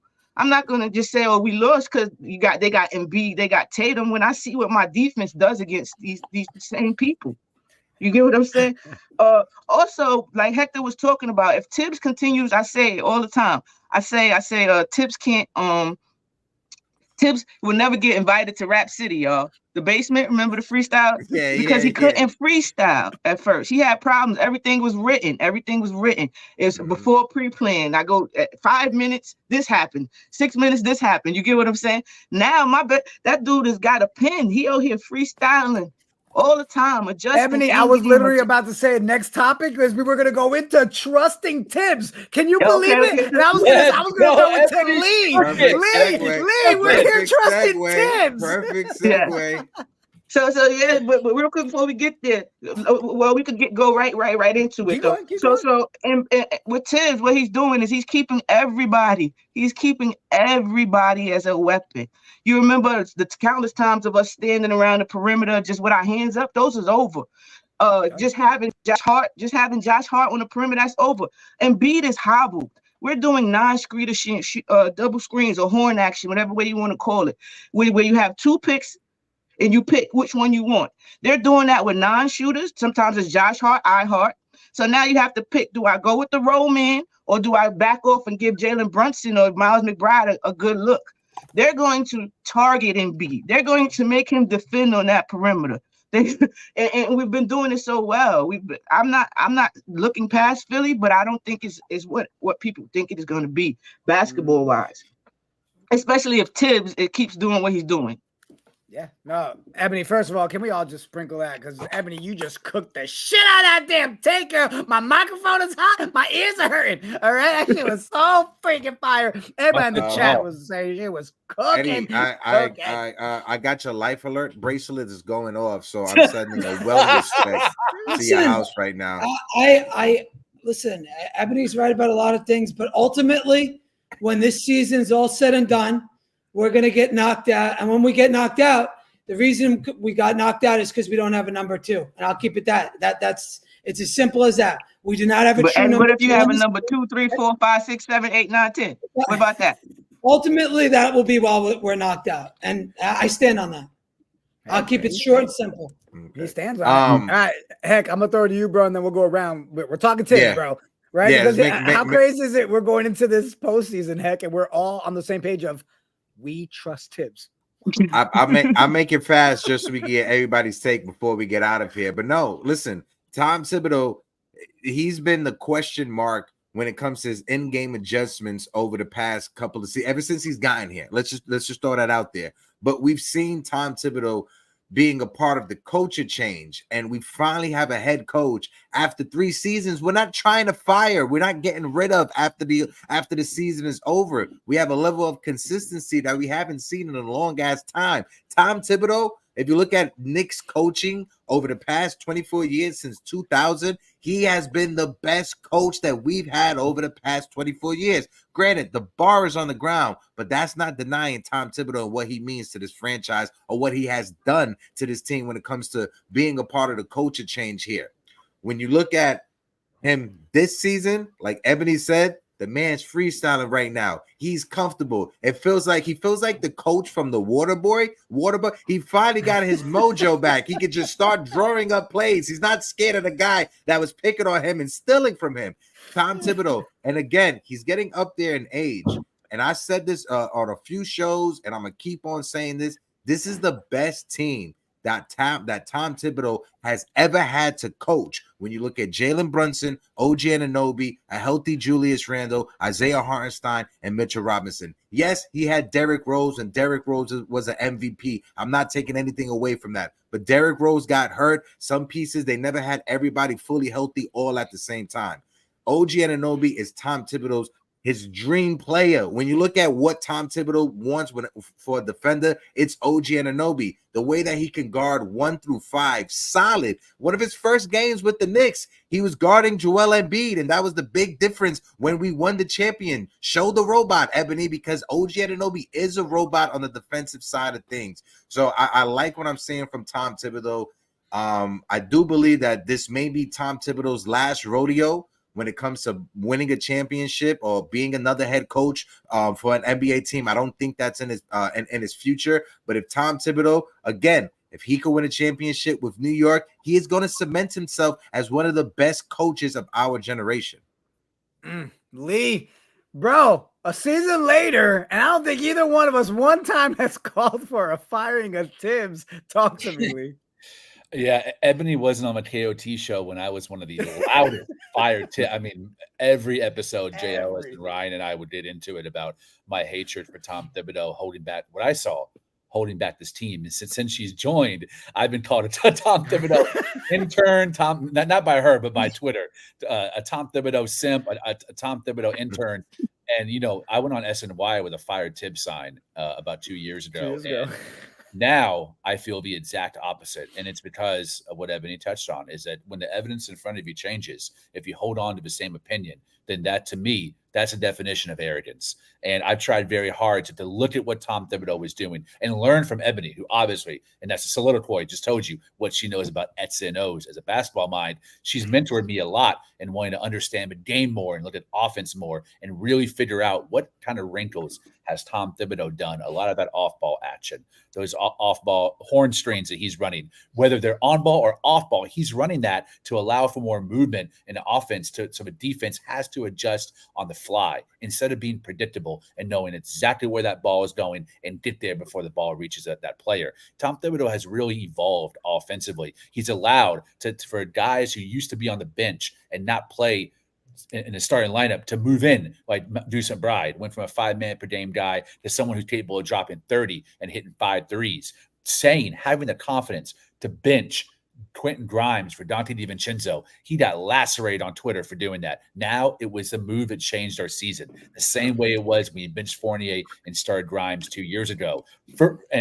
Furthermore, benching Alec Burks, the fact that he's not trying to shove a square peg into a round hole, to me, no Diddy. That to me is a move that's shown he will never go back to the Tibbs that he was and the man that I was calling for his head on a silver platter 2 years ago. He's showing growth. He's showing an ability to know when to take Precious at the 5, when to pair Precious with iHeart, when to pair Bodie with Mitch. All those little wrinkles that he's doing has shown a willingness to evolve on the fly, game to game, match to matchup, rotation to rotation. And like I said in the beginning of the show, Nick Nurse is the only high-level coach I think Tibbs is going to match up with in the playoffs. I got Tibbs over Missoula. I got Tibbs certainly over Doc Rivers' bum ass. I got Tibbs over the bum in Cleveland. I can't remember that guy's name because he wiped them out in 5. All these other coaches in the Eastern Conference, no one is the same pedigree as Tibbs, but in my opinion, except for Spo and Nick Nurse. So if we can get past Philly, I got no doubt we make the run to the finals. It just really depends on who we end up matching up in the finals. Because if it's the right team, the right matchup, championship, baby. Let's go. We are baby. Let's go. Lee, and just so I you know, believe. the Sorry. coach of, I'll throw it over to Ebony. The coach of Milwaukee, he lost his doctorate. We don't call him Doc Rivers anymore. That's Glenn Associate. Rivers. So yeah, and so until he figures things out, his name is Glenn Rivers going forward, not Doc Rivers. Go ahead, Ebony. He's like that guy. Remember a while ago, was a young black teen that was pretending to be a doctor. That's Doc Rivers. Yo, he opened up a whole OBGYN. Had a whole loan from a bank. That kid was official. It's crazy. I remember that shit. Evan, give me a hard time, brother. Crazy. Kid literally got a bank loan to open up a business. Yeah, but I was saying, I wasn't a big Tib fan. Leah tell you that I was screaming this season, trade Tibbs, not fire him, trade him. I was screaming trade Tibbs. But again, I see his growth. You have to see the growth, and I'm not.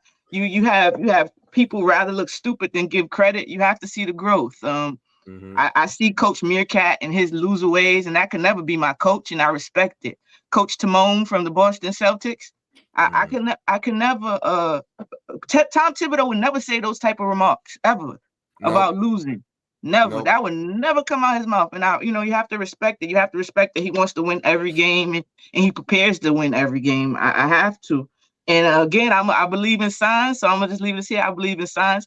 I don't know if I told you, I was playing Spider-Man on the PlayStation, and I'm on the phone with, shout out to my big sister Queen P, VSN Queen.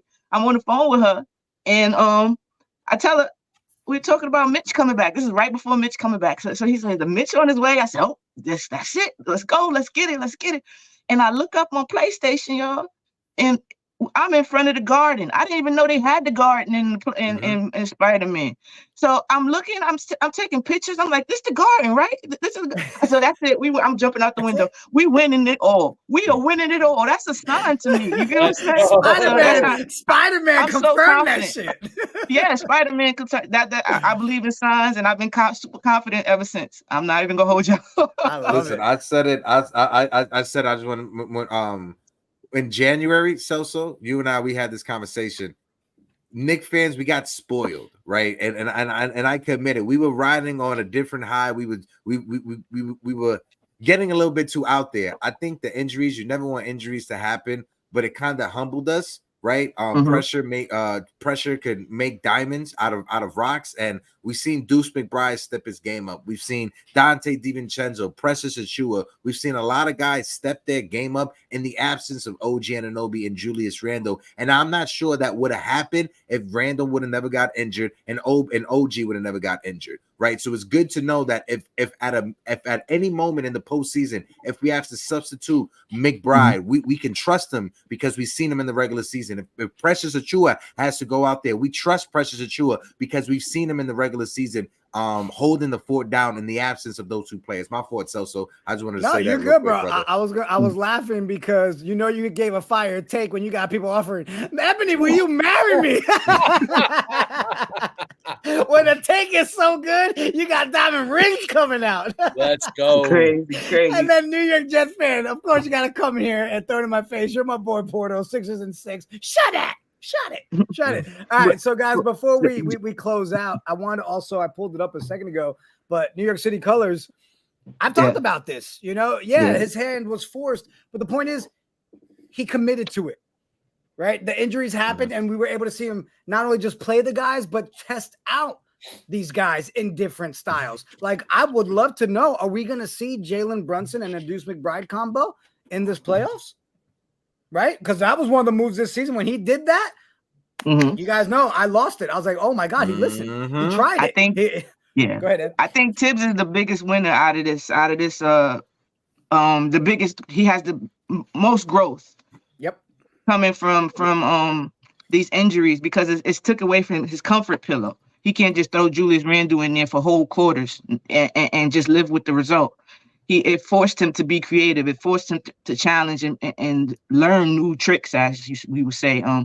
So the old dog learned some new tricks, and we didn't think that would happen, but it definitely did, and I love it because it really is the difference. Just my criticism with him was his freestyling and being very predictable, especially with the rotations and offense.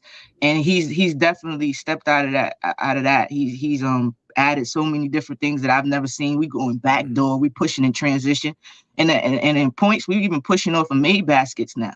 So I have to give Tibbs his credit. You have to his growth, and you see the difference. So I like the new creative Tibbs. Facts. Well, so guys, I think we killed it for the last 2 hours. This conversations have been fantastic. I am so excited. We finally did it, Lee. We've been trying to get the full crossover, everybody together on one show, looking like the damn Brady Bunch. Those of you in the chat, all 400 you rocking with us for the last 2 hours. Appreciate every single one of you guys. Listen, before we wrap it up, let's go around the horn. Heck, I'm Knicks just and saying what? this was cool. I had a good time. I'm gonna say Knicks in 7 just because I want to give respect to Joel Embiid. He is the reigning MVP in the league, even though he's coming back for injuries. I think it's gonna be a tough series. Kyle Lowry, he's always been a pest. Kelly Oubre, you got to give him his credit. I'm not trying to sleep on the talent that's over there in Philadelphia. I just like my team more than I look at the other team. And again, Knicks in 7, respect. I like this. Hopefully we can do this throughout the postseason. Lee, you know you my guy. Ebony, I love you to death. You already know that, sis. So I had a great time. I had a great time this morning. Shout out to Ryan G and shout out to Jay Ellis also. Go ahead, Lee. My fault. Yeah, much shout out and love to the KOT family. I'm so blessed that Ryan G and Jay Ellis allowed me to be on the panel, and then brought in Ebony afterwards. I think we're a really strong team. We're catching our groove, and proud to be teaming up with another great set of homies that are doing their thing on the Knicks orange and blue skies here on the podcast scene. So we love you guys. I don't like corporate shills. You guys are organic. You guys are from the streets. I got much love for everyone on this panel. I think building up from the ground up is the way to go, and you guys are setting the bar for that, I think. And also, I love my fellow Latino, so much love and love to all the homies here on the panel as well.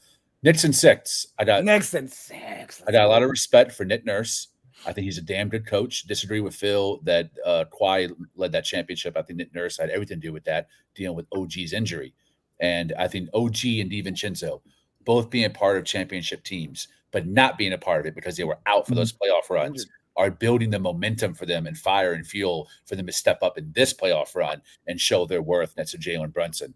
Embiid as well. He's an MVP candidate, whether he is hobbled or not. He demands a double team. He's going to be going to the line a lot, no matter how smart we play. The refs are going to give him the fouls that he deserves, and that's going to be tough to overcome. But I think our depth and our defense and our two-way play is going to be the key. Screen Batum off Brunson and try to contain him on a three-point line. You win the series. Let's go, Lee. We love you, my guy. Ebony, talk to us. Yeah.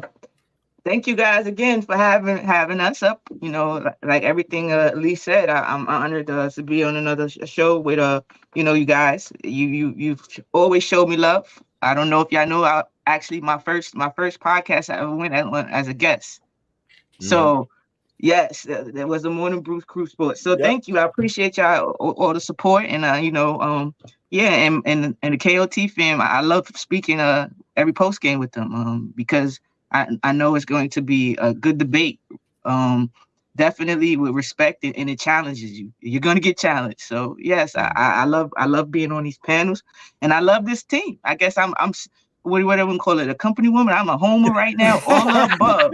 Call it what you want. That's me right now. You know what? I'll do this real quick too. For those of you in the chat, let's drop a little teaser.